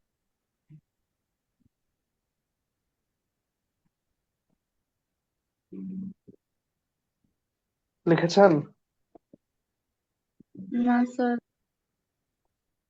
বলেন দেখি সার্কের উদ্যোক্তা দেশ কোনটি? বাংলাদেশ। বাংলাদেশ। বাংলাদেশ। গুড। আচ্ছা, এই বাংলাদেশের রাজধানী ঢাকায় সার্কের কয়টা শীর্ষ সম্মেলন হয় বলতে পারবেন? 3টা। 3টা। 3টা। ঢাকায় সার্কের 3টি শীর্ষ সম্মেলন অনুষ্ঠিত হয়।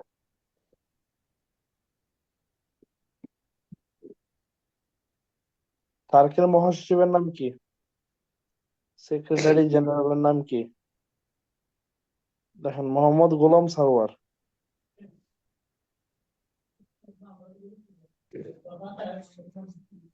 মোহাম্মদ গোলাম সারওয়ার। স্যার উনি কি বাংলাদেশের? জি, বাংলাদেশের।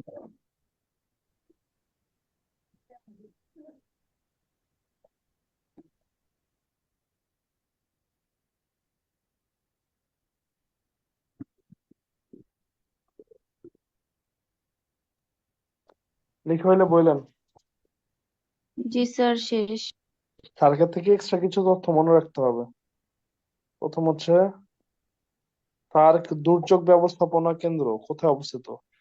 সার্ক ডিজাস্টার ম্যানেজমেন্ট সেন্টার ভারতে, গুজরাটে। গুজরাট। গুজরাটে।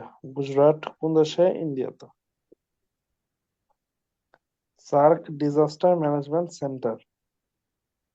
এরপর প্রশ্ন হচ্ছে, সার্ক এগ্রিকালচারাল সেন্টার কোথায় ঢাকা। অবস্থিত? ঢাকা। বাংলাদেশ। ঢাকার খামারবাড়িতে অবস্থিত।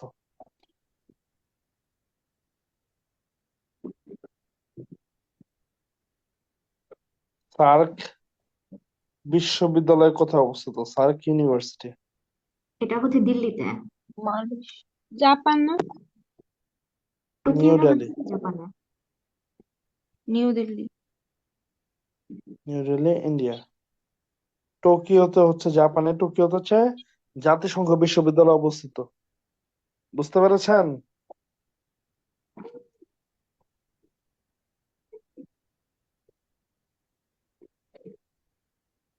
সার্ক ফোয়ারা কোথায় অবস্থিত? বাংলা মোটর।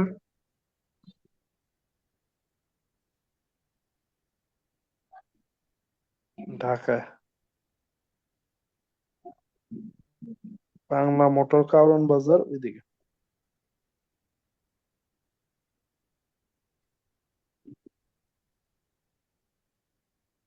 লিখে হলে বললেন, পরবর্তী কোন সংস্থা আছে?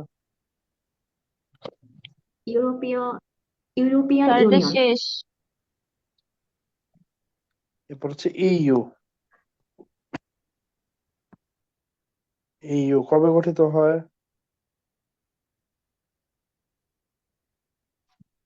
1993-তে। ইইউ সদর দপ্তর কোথায়? বেলজিয়ামের রাজধানী কি ব্রাসেলস। বলেন তো? ব্রাসেলস। Brussels, Belgium. ইইউ এর সদস্য কত? 28টা মনে হয়, 27। 27। ব্রেক্সিট। ব্রেক্সিট হয় কত সালে? 2020 সালে। ব্রেক্সিট মানে কি? লন্ডনের ব্রিটেন এক্সিট। ব্রিটিশদের ব্রিটেন বের হয়ে যাওয়া। ইউরোপিয়ান ব্রিটেন ইউনিয়ন থেকে ব্রিটিশদের বের হয়ে যাওয়ার ঘটনাকে বলা হয় ব্রেক্সিট। ব্রেক্সিট।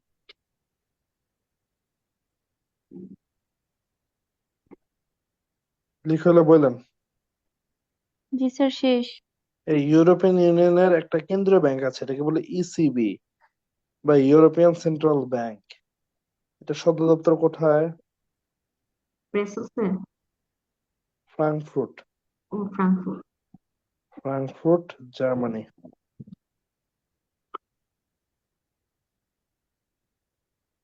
আর ইউরোপিয়ান ইউনিয়নের যে নিজস্ব মুদ্রা রয়েছে, এই মুদ্রাটাকে কি বলা হয় বলতে পারবেন? ইউরো। ইউরো। তাহলে এই ইউরো মুদ্রা ব্যবহার করে কয়টি দেশ? 12টি। 20টি। 20টি।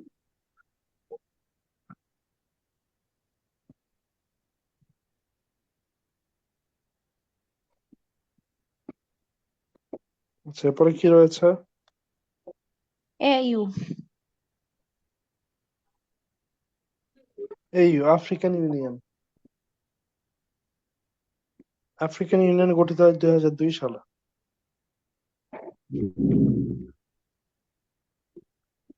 আফ্রিকান ইউনিয়নের সদর দপ্তর।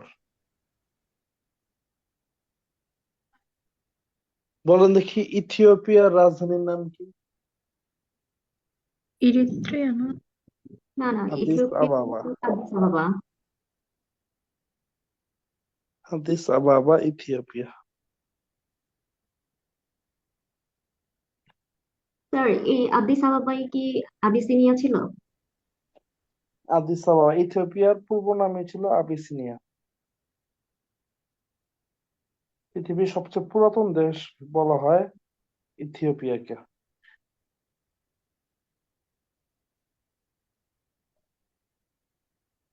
লিখে একটু বললাম। স্যার শেষ। আফ্রিকান ইউনিয়নের দেশ কয়টা আছে বলেন দেখি, মেম্বার। আফ্রিকার যতগুলো মেম্বার আছে সবগুলোই 54টা। হচ্ছে 55টা। লিখেন 55টা। আফ্রিকান ইউনিয়নের সদস্য 55।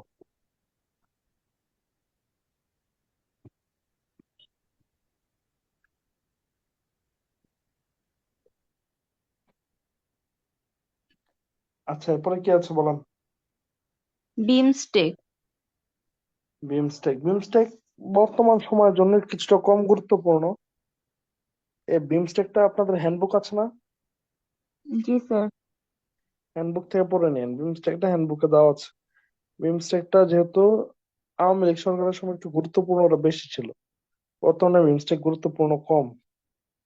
লিখে দিব নাকি হ্যান্ডবুক থেকে দেখে নিতে পারবেন? স্যার দেখে নিতে পারবো। আচ্ছা, কারণ আমাদের তো গুরুত্বপূর্ণ ওয়ার্ল্ড ব্যাংক এবং আইএমএফ বাকি আছে, বুঝতে পেরেছেন? এরপরে কি আছে বলেন দেখি। সিরডাপ। সিরডাপ। সিরদাপটা বই থেকে দেখে নিন, বিমস্টেক আর সিরদাপটা বাদ দেন আপাতত। এরপরে কি আছে? ব্রিক্স। ব্রিক্স। ব্রিক্সটাও লাগবে না, ব্রিক্সটাও বই থেকে দেখে নিন। আরসেপ। আর সিইপি লাগবে, আর সিইপি। এটা পর, এটা বইয়ে নেই আপনাদের, এটা আমি লিখে দিচ্ছি।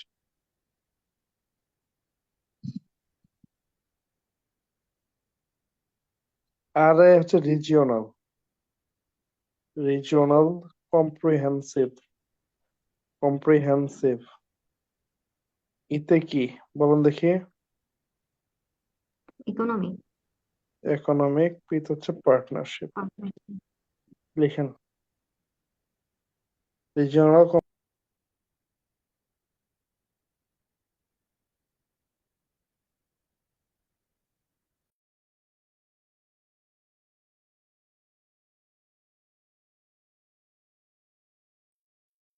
লিখেছেন?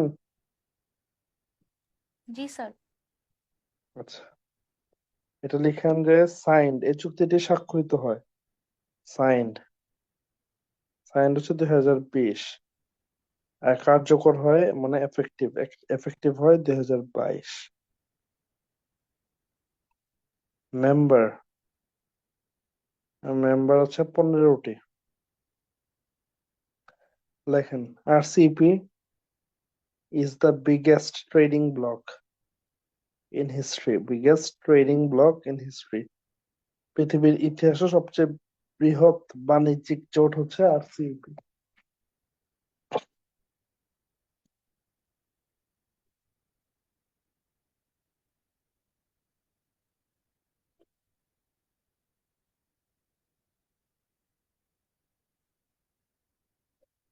biggest trading bloc in history।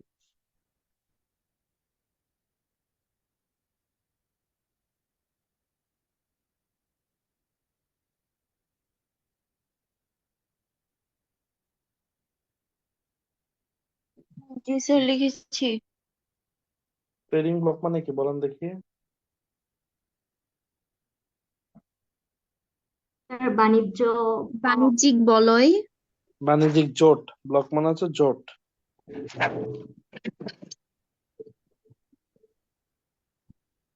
এরপরে কি আছে? এসিইউ, আকু। এসিইউ, বাংলায় বলে আকু। আকুটা পরীক্ষা আসে প্রায় সময়। এটা বাংলাদেশ ব্যাংকের ভাইবার মধ্যেও জিজ্ঞাসা করে আকু কি, হোয়াট ইজ এসিইউ। পুনরূপ হচ্ছে এশিয়ান ক্লিয়ারিং ইউনিয়ন।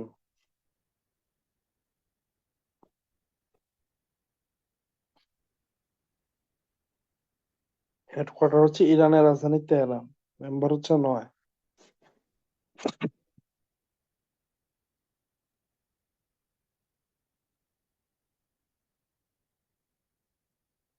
স্যার এখানে ক্লিয়ারিংটা মানে কোন অর্থে আসছে? হ্যাঁ, আমি বুঝিয়ে দিচ্ছি, এখনই বুঝিয়ে দিচ্ছি, আগে লিখেন। লিখে হলে বললেন। জি স্যার, লিখে শেষ। আচ্ছা, লেখা শেষ। এই যে 9টা মেম্বার, এই 9টা মেম্বারের নাম আমাদের জানা লাগবে, যেহেতু এটা ব্যাংকের ভাইবার প্রায় সময় জিজ্ঞাসা করে। এই এশিয়ান ক্লিয়ারিং ইউনিয়নের 9টা মেম্বারের নাম কি হবে মনে রাখবেন। সার্কের মেম্বার গুলো তো আমি শিখালামই, বিএনপিএস এমবিএ। সার্কের মেম্বার থেকে আফগানিস্তানকে বাদ দিবেন, তাহলে কয়টা দেশ গেল বলেন দেখি। তাহলে স্যার 7টা হয়। 7টা। এরপর বাংলাদেশের পার্শ্ববর্তী দেশ আছে মিয়ানমার, তাহলে কয়টা দেশ হলো? 8টা। আর কোনটা দেশ বাকি আছে বলেন দেখি। স্যার ইরানটা বাকি আছে, যে হেডকোয়ার্টার। ইরান। এই হচ্ছে 9টা দেশ। আশা করি মনে রাখতে পারবেন, মনে রাখাটা খুবই ইজি। বুঝতে পেরেছেন? জি স্যার, পারবো।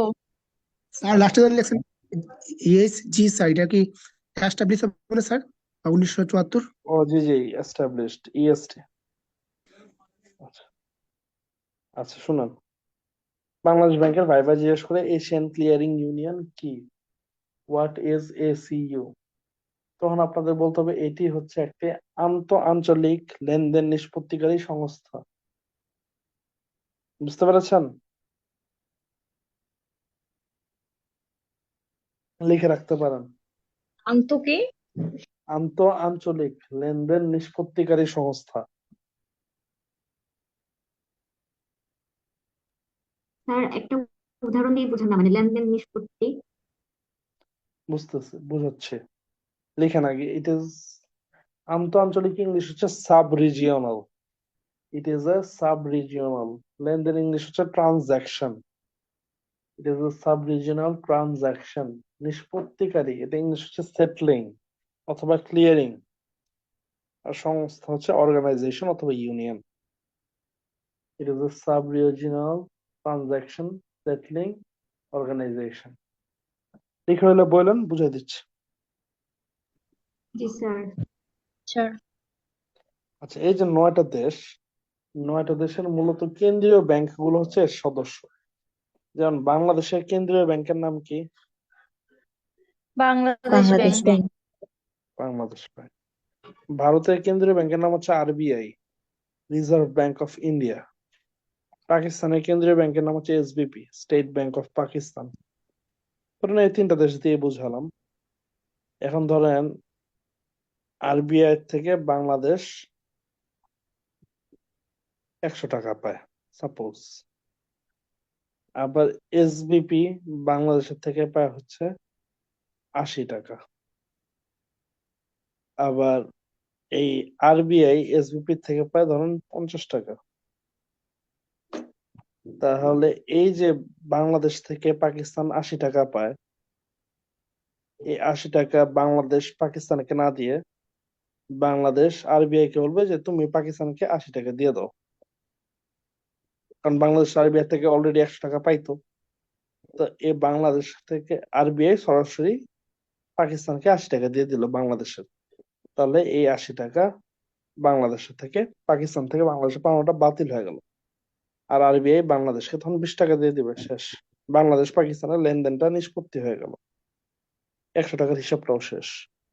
আবার আরবিআই যেহেতু পাকিস্তান থেকে 50 টাকা পাইতো, পাকিস্তান 50 টাকা আর না দিয়ে আরবিআই সরাসরি 30 টাকা দিয়ে দিবে, 80 টাকা না দিয়ে 30 টাকা দিয়ে দিবে। 30 টাকার মাধ্যমে এই লেনদেনটা নিষ্পত্তি হবে। তার মানে এই যে এতগুলো আমি লেনদেন লিখলাম, 100, 80, 50 ইত্যাদি, এগুলো না, এতগুলো লেনদেন না করে এখানে বাংলাদেশকে 20 টাকা আর এখান থেকে যদি আরবিআই পাকিস্তানকে 30 টাকা দিয়ে দেয় তাহলে সবকিছু শেষ হয়ে যায়। বুঝতে পেরেছেন? তার মানে টাকার যে বারবার হাত বদল হলে টাকার মূল্য কমে যায়, এই টাকার বারবার হাত বদল না হয়ে এই যে মেম্বার কান্ট্রিজ বা সদস্য দেশগুলো আছে তারা এই এসিইউ তে গিয়ে তাদের এই লেনদেনটা নিষ্পত্তি করে ফেলে। এতে তাদের খরচ কমে, ঝামেলা কম হয় এবং দ্রুত গতিতে কাজ সম্পন্ন হয়। স্যার লেনদেনটা দেখেন, কোন মুদ্রায় হয়? খরচটা কিভাবে কমে? আপনি যখন মুদ্রার বারবার হাত বদল করবেন খরচ বেশি হয়। বুঝতে পারছেন? বারবার মনে করেন আপনি টাকা থেকে ডলার করলেন, আবার ডলার থেকে এটাকে রুপি করলেন, ভারতের রুপি থেকে আবার এটাকে পাকিস্তানি রুপি করলেন, এই যে বারবার যে কনভার্সন হয় এতে টাকার মান বা ডলারের মান কমে যায় এবং খরচ বৃদ্ধি পায়। বুঝতে পেরেছেন? স্যার এমন কি হয় যে পাকিস্তান বললো যে না, আমি ইন্ডিয়াকে দিব না? না, এরকম হয় না। এর কিছু এগ্রিমেন্ট আছে, সব সময় এটা হয় না। যে সকল বাণিজ্যের ক্ষেত্রে এসব নিষ্পত্তি করা সম্ভব ওইগুলাই খালি করা হয়। আচ্ছা। বুঝতে পেরেছেন? জি স্যার। এই আর কি। মনে করেন আমরা নিজেরাও কিন্তু এই কাজটা করি। ধরেন আমি একজনের থেকে হয়তো 100 টাকা পাই, আমার আরেক বন্ধু আমার থেকে হয়তো 120 টাকা পায়, তখন আমি তাকে 20 টাকা দিয়ে দেই আর বলি যে আরেকজন থেকে 100 টাকা নিয়ে নিতে। এরকম হয় না অনেক সময়? জি স্যার, হয়। এই কাজটাই হচ্ছে এসইইউ তে করা হয়। এতে ঝামেলা কমে, মূলত ঝামেলা কম করার জন্য এই কাজটা করা হয়। ক্লিয়ার? জি স্যার। এরপরে কি আছে?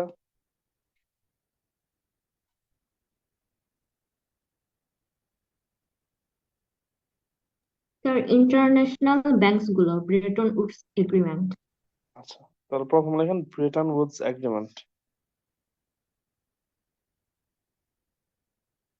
ব্রেটন উডস এগ্রিমেন্ট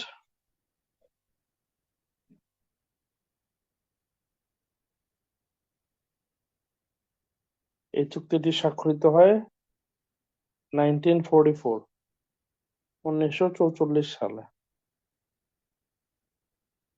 যারা স্বাক্ষর করে তাদেরকে বলা হয় সিগনেটরিজ।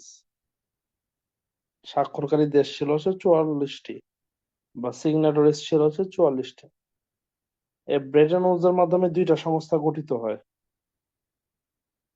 একটা সংস্থার নাম ওয়ার্ল্ড ব্যাংক, বিশ্ব ব্যাংক, আর একটা সংস্থার নাম হচ্ছে আইএমএফ।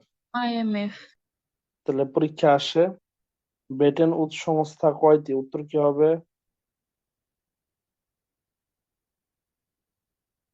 দুইটি, একটা হচ্ছে ওয়ার্ল্ড ব্যাংক আর একটা আইএমএফ। তাহলে বলেন ব্রেটন উডস সংস্থা কয়টি? দুইটি। কি কি? World bank, IMF. World bank, IMF। World bank এবং আরেকটা হচ্ছে আইএমএফ। আচ্ছা, প্রথমে আমরা ওয়ার্ল্ড ব্যাংকটা দেখবো। এখন ওয়ার্ল্ড ব্যাংক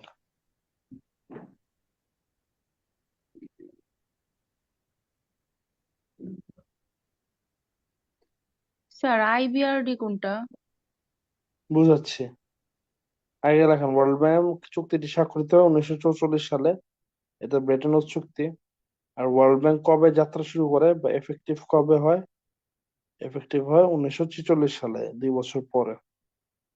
ওয়ার্ল্ড ব্যাংকের হেডকোয়ার্টার কোথায়? ওয়ার্ল্ড ব্যাংকের হেডকোয়ার্টার হচ্ছে ওয়াশিংটন ডিসিতে। ওয়ার্ল্ড ব্যাংকের মেম্বার বা সদস্য সংখ্যা কত? ওয়ার্ল্ড ব্যাংকের মেম্বার হচ্ছে 189টি। ওয়ার্ল্ড ব্যাংকের প্রেসিডেন্টের নাম কি? ওয়ার্ল্ড ব্যাংকের প্রেসিডেন্টের নাম হচ্ছে অজয় বাঙ্গা। অজয় বাঙ্গা। স্যার আর একটা হচ্ছে ভারতীয় উনি? আমেরিকান। ও, ওয়ার্ল্ড ব্যাংকের প্রেসিডেন্ট হতে হলে ওয়ার্ল্ড ব্যাংকের অবশ্যই, এটা রুলস না, প্রেসিডেন্ট সবসময় আমেরিকান হবে। হ্যাঁ, ওয়ার্ল্ড ব্যাংকের প্রেসিডেন্ট হতে হলে অবশ্যই আমেরিকান নাগরিক হতে হবে, নাহলে ওয়ার্ল্ড ব্যাংকের প্রেসিডেন্ট হওয়া যাবে না। আর আইএমএফ এর ইউরোপিয়ান। হ্যাঁ, আর ওয়ার্ল্ড ব্যাংকের প্রধান অর্থনীতিবিদের নাম হচ্ছে ইন্ডারমিট গিল। ইন্ডারমিট গিল। আর বাংলাদেশ কবে যুক্ত হয় ওয়ার্ল্ড ব্যাংকে? বাংলাদেশ যুক্ত হয় 1972 সালে।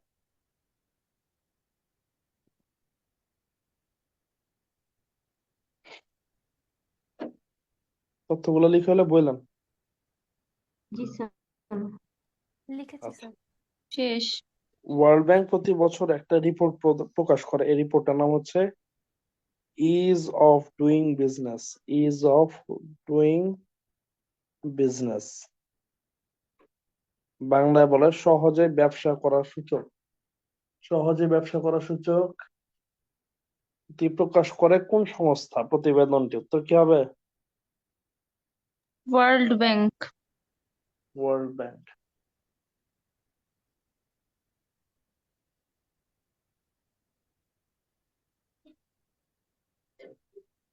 স্যার এটা কি is of daily? Is of doing business.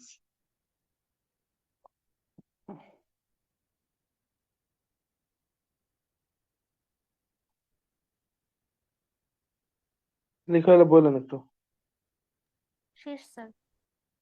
আচ্ছা, এই ওয়ার্ল্ড ব্যাংকের মধ্যে একটা জিনিস আছে যেটাকে বলা হয় ওয়ার্ল্ড ব্যাংক গ্রুপ।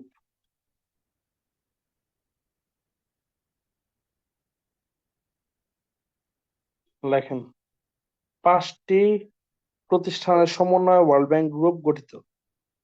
5টি প্রতিষ্ঠানের সমন্বয়ে ওয়ার্ল্ড ব্যাংক গ্রুপ গঠিত। লিখেন, 5টি প্রতিষ্ঠানের সমন্বয়ে ওয়ার্ল্ড ব্যাংক গ্রুপ গঠিত।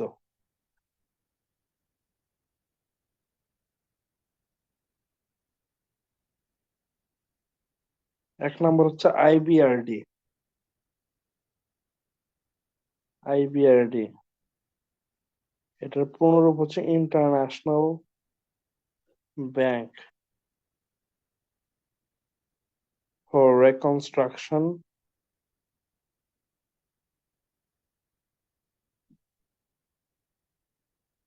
and Development. IBRD, International Bank for Reconstruction and Development. IBRD গঠিত হয় 1944 সালে।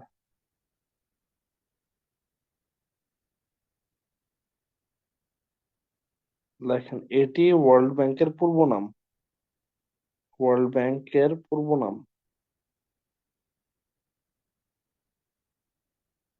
আর এটা প্রতি বছর একটা রিপোর্ট প্রকাশ করে। রিপোর্টটার নাম হচ্ছে world development report. World development report.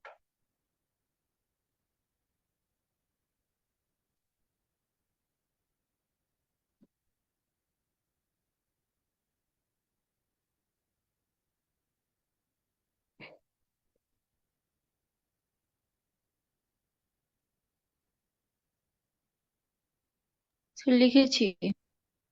আচ্ছা, তো আমি একটু জিনিসটা বুঝাই, আইবিআরডিটা কি মূলত।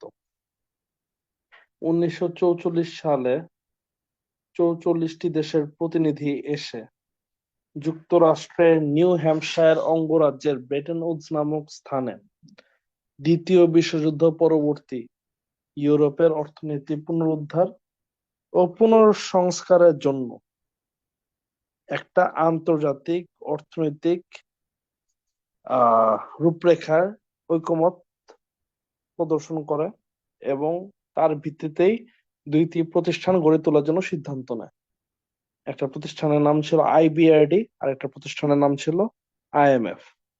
তার মানে 1944 সালে আমরা যে পড়লাম ওয়ার্ল্ড ব্যাংক গঠিত হয়, আসলে ওয়ার্ল্ড ব্যাংকের তখনকার নামটা কি ছিল বলেন দেখি? International bank for reconstruction reconstruction and and development. Development, মানে ইউরোপের পুনর্গঠন এবং উন্নয়নের জন্য তৈরিকৃত আন্তর্জাতিক ব্যাংক। এটাই ছিল আইবিআরডি। তার মানে ওয়ার্ল্ড ব্যাংক আইবিআরডি নামে যাত্রা শুরু করে, পরবর্তীতে নামকরণ করা হয় ওয়ার্ল্ড ব্যাংক। এ পর্যন্ত ক্লিয়ার সবাই? স্যার শুধু কি ইউরোপের জন্যই তারা হ্যাঁ, রিকনস্ট্রাকশন ইউরোপের করছিল? জন্যই ছিল, কারণ ইউরোপই ধ্বংসযজ্ঞ হয় মূলত। এরপরে যখন ইউরোপের বাইরেও এর কার্যক্রম শুরু করে তখন এটা নাম হয় ওয়ার্ল্ড ব্যাংক। এই ওয়ার্ল্ড ব্যাংক গ্রুপের দ্বিতীয় প্রতিষ্ঠানের নাম হচ্ছে আইডিএ। আইডিএর পূর্ণরূপ হচ্ছে ইন্টারন্যাশনাল ডেভেলপমেন্ট অ্যাসোসিয়েশন।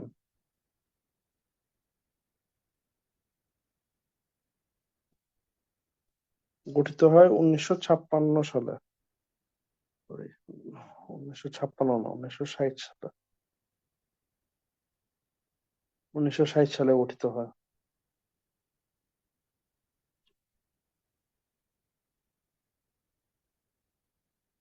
এটাকে সফট লোন উইন্ডো বলা হয়। সফট লোন উইন্ডো বলা হয়, পরীক্ষা অনেকবার আসছে। সফট লোন উইন্ডো বলা হয় কোন সংস্থাকে? উত্তর কি হবে? আইডিএ। আইডিয়া। বর্তমান সময়ে এই দুইটা সংস্থাকে একত্রে ওয়ার্ল্ড ব্যাংক বলা হয়। তাহলে বর্তমান সময়ে যদি ওয়ার্ল্ড ব্যাংক কোন দুইটা সংস্থাকে বলা হয়, তাহলে উত্তর হবে আইবিআরডি এবং আইডিএ। এই দুইটাকে একত্রে বলা হয় ওয়ার্ল্ড ব্যাংক বর্তমান সময়।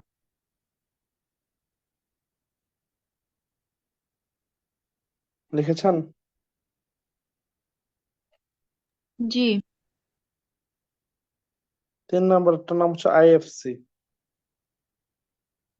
আইএফসির পূর্ণরূপ হচ্ছে international finance corporation. International finance corporation. চতুর্থটার নাম হচ্ছে মিগা। মিগা এর পূর্ণরূপ হচ্ছে মাল্টিল্যাটারাল। মাল্টিল্যাটারাল ইনভেস্টমেন্ট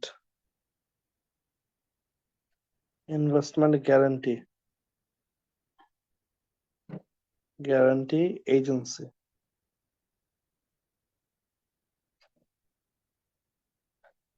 আর পঞ্চমটার নাম হচ্ছে আইসিএসআইডি, ইকসিড।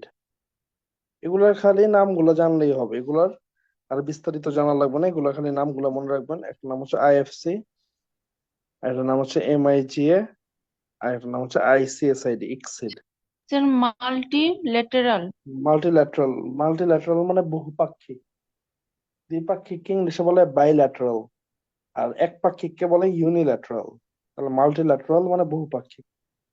ইনভেস্টমেন্ট মানে বিনিয়োগ। এটা কি ইনভেস্টমেন্ট? ইনভেস্টমেন্ট মানে বিনিয়োগ। পরেরটা কি লিখছেন? গ্যারান্টি। গ্যারান্টি। এরপরটা হচ্ছে এজেন্সি।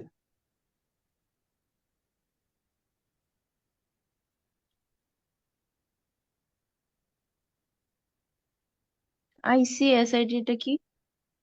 আইসিএসআইডি এটা পূর্ণরূপ হচ্ছে international centre for settlement of investment dispute. International international centre. International centre মানে আন্তর্জাতিক কেন্দ্র। কিসের সেন্টার আন্তর্জাতিক কেন্দ্র? For settlement. সেটেলমেন্ট। কিসের settlement? Of investment disputes. Investment মানে বিনিয়োগ, ডিসপিউট মানে মতবিরোধ। তার মানে বিনিয়োগ সংক্রান্ত মতবিরোধের সেটেলমেন্ট করার মীমাংসা আন্তর্জাতিক করে। কেন্দ্র। জি।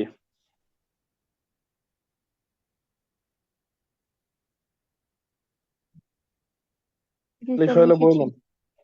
জি স্যার লিখেছি। আচ্ছা, এবার হচ্ছে লাস্ট আমাদের আইএমএফ আসলো। আইএমএফটা দিয়ে আজকে আমাদের ক্লাসটা শেষ হবে। আইএমএফ এর পূর্ণরূপ আশা করি জানেন, ইন্টারন্যাশনাল মনিটারি ফান্ড। জি স্যার। আইএমএফ কবে সাইন্ড হয়? 1944। আইএমএফ কবে যাত্রা শুরু করে, মানে কার্যকর হয় কবে? 1945 সালে। 1947 সালে। বিশ্ব ব্যাংকের 1 বছর পর। আচ্ছা, আইএমএফ এর হেডকোয়ার্টার কোথায়? আইএমএফ এর হেডকোয়ার্টার হচ্ছে ওয়াশিংটন ডিসি তে। আইএমএফ এর মেম্বার কতজন? আইএমএফ এর মেম্বার 191 জন। সর্বশেষ মেম্বারের নাম কি? সর্বশেষ মেম্বারের নাম হচ্ছে লিখটেনস্টাইন। আইএমএফ এর সর্বশেষ মেম্বারের নাম হচ্ছে লিখটেনস্টাইন। এরপর হচ্ছে আইএমএফ এর প্রধানকে কি বলা হয়? আইএমএফ এর প্রধানকে বলা হয় director general,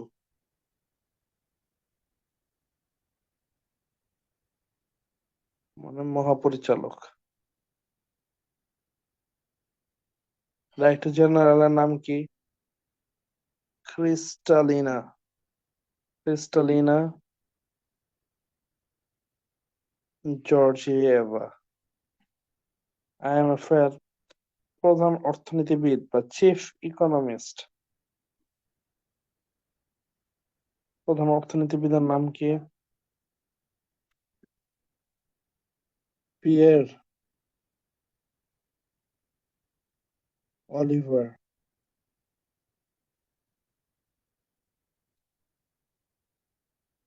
গরিনচাস। Pierre Olivier Gourinchas Bangladesh 1972 সালে IMF এ যুক্ত হয়। লিখেন, এই তথ্যগুলো লিখেন, এগুলো পরীক্ষা আসবে।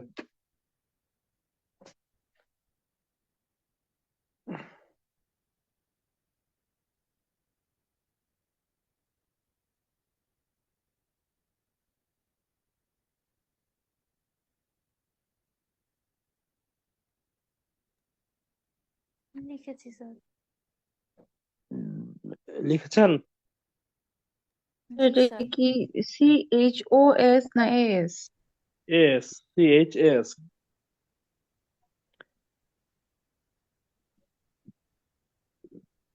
জি স্যার লিখেছি। আচ্ছা, এরপর হচ্ছে IMF এর একক মুদ্রার নাম লেখেন। IMF এর একক মুদ্রার নাম SDR। SDR এর পূর্ণরূপ হচ্ছে special drawing rights. Special drawing rights. SDR চালু হয় হচ্ছে 1969 সালে, 1969 চালু হয়। তাহলে বলেন IMF এর মুদ্রার নাম কি? SDR। Special drawing right. বাংলায় বলে বিশেষ উত্তোলন অধিকার। আচ্ছা, SDR এর মধ্যে কয়টা মুদ্রা রয়েছে? বাংলাটা কি বলছেন? বিশেষ উত্তরণ অধিকার। উত্তরণ।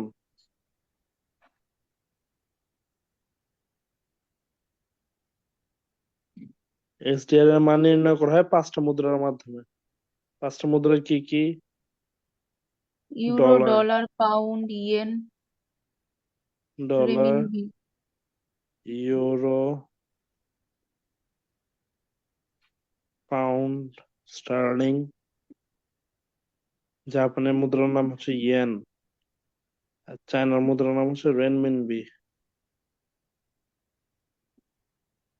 RMB বলা, RMB।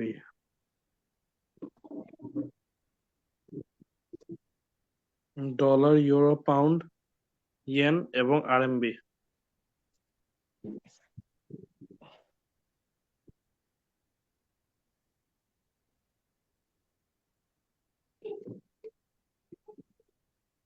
লিখেছেন? জি স্যার। তাহলে এই হচ্ছে আমাদের আজকে আন্তর্জাতিক সংস্থাগুলোর উপরে ক্লাস। তাহলে আমাদের জিকের 5ম নম্বর লেকচারটা শেষ হলো। আপনাদের হোমওয়ার্কের মধ্যে কিছু ব্যাংক দেওয়া আছে, যেমন ADB, NDB, AIIB। IDB তো আমি করিয়ে দিয়েছি। আর এর মধ্যে আপনাদের বাদ গিয়েছে হচ্ছে বিমস্টেক আর সিরদাপ। এগুলো আপনাদের হ্যান্ডবুকে পেয়ে যাবেন। যেমন সিরদাপ 1979 সালে গঠিত হয়। হেডকোয়ার্টার হচ্ছে চামেলি হাউস, বাংলাদেশে। সদস্য সংখ্যা 15টি। একটু পড়লেই হবে। বিমস্টেক, বে of Bengal institute of multi sectoral technical and economic cooperation. BIMSTEC গঠিত হয় 1997 সালে। বিমস্টেকের সদস্য সংখ্যা 7, হেডকোয়ার্টার ঢাকা। শেষ। একটু পড়লেই হবে, একটু আপনারা আপনাদের হ্যান্ডবুকে পেয়ে যাবেন। আর NDB, AIIB, এরপর হচ্ছে এই সংস্থা বা এই যে ব্যাংকগুলো আছে, ব্যাংকগুলোর থেকে খালি ব্যাংকগুলোর সদর দপ্তরটা শিখলেই হবে। যেমন এশিয়ান ডেভেলপমেন্ট ব্যাংক, ADB সদর দপ্তর হচ্ছে ফিলিপাইনের রাজধানী ম্যানিলাতে অবস্থিত। একটু জানলেই হবে।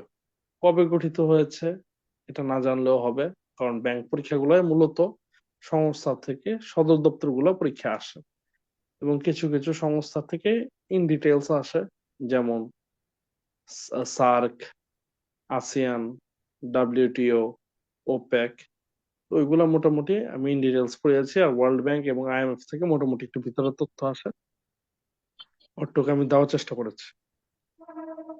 বুঝতে পেরেছেন? তো জি স্যার। সংস্থা নিয়ে অতিরিক্ত তথ্য নিয়ে ঘাবড়ানোর কিছু নেই, মনে থাকবে না, অনেকেরই সাধারণত মনে থাকে না, এগুলো আসলে অনেক পড়ার ব্যাপার। যদি অনেক পড়েন সেক্ষেত্রে হয়তো মনে থাকতে পারে।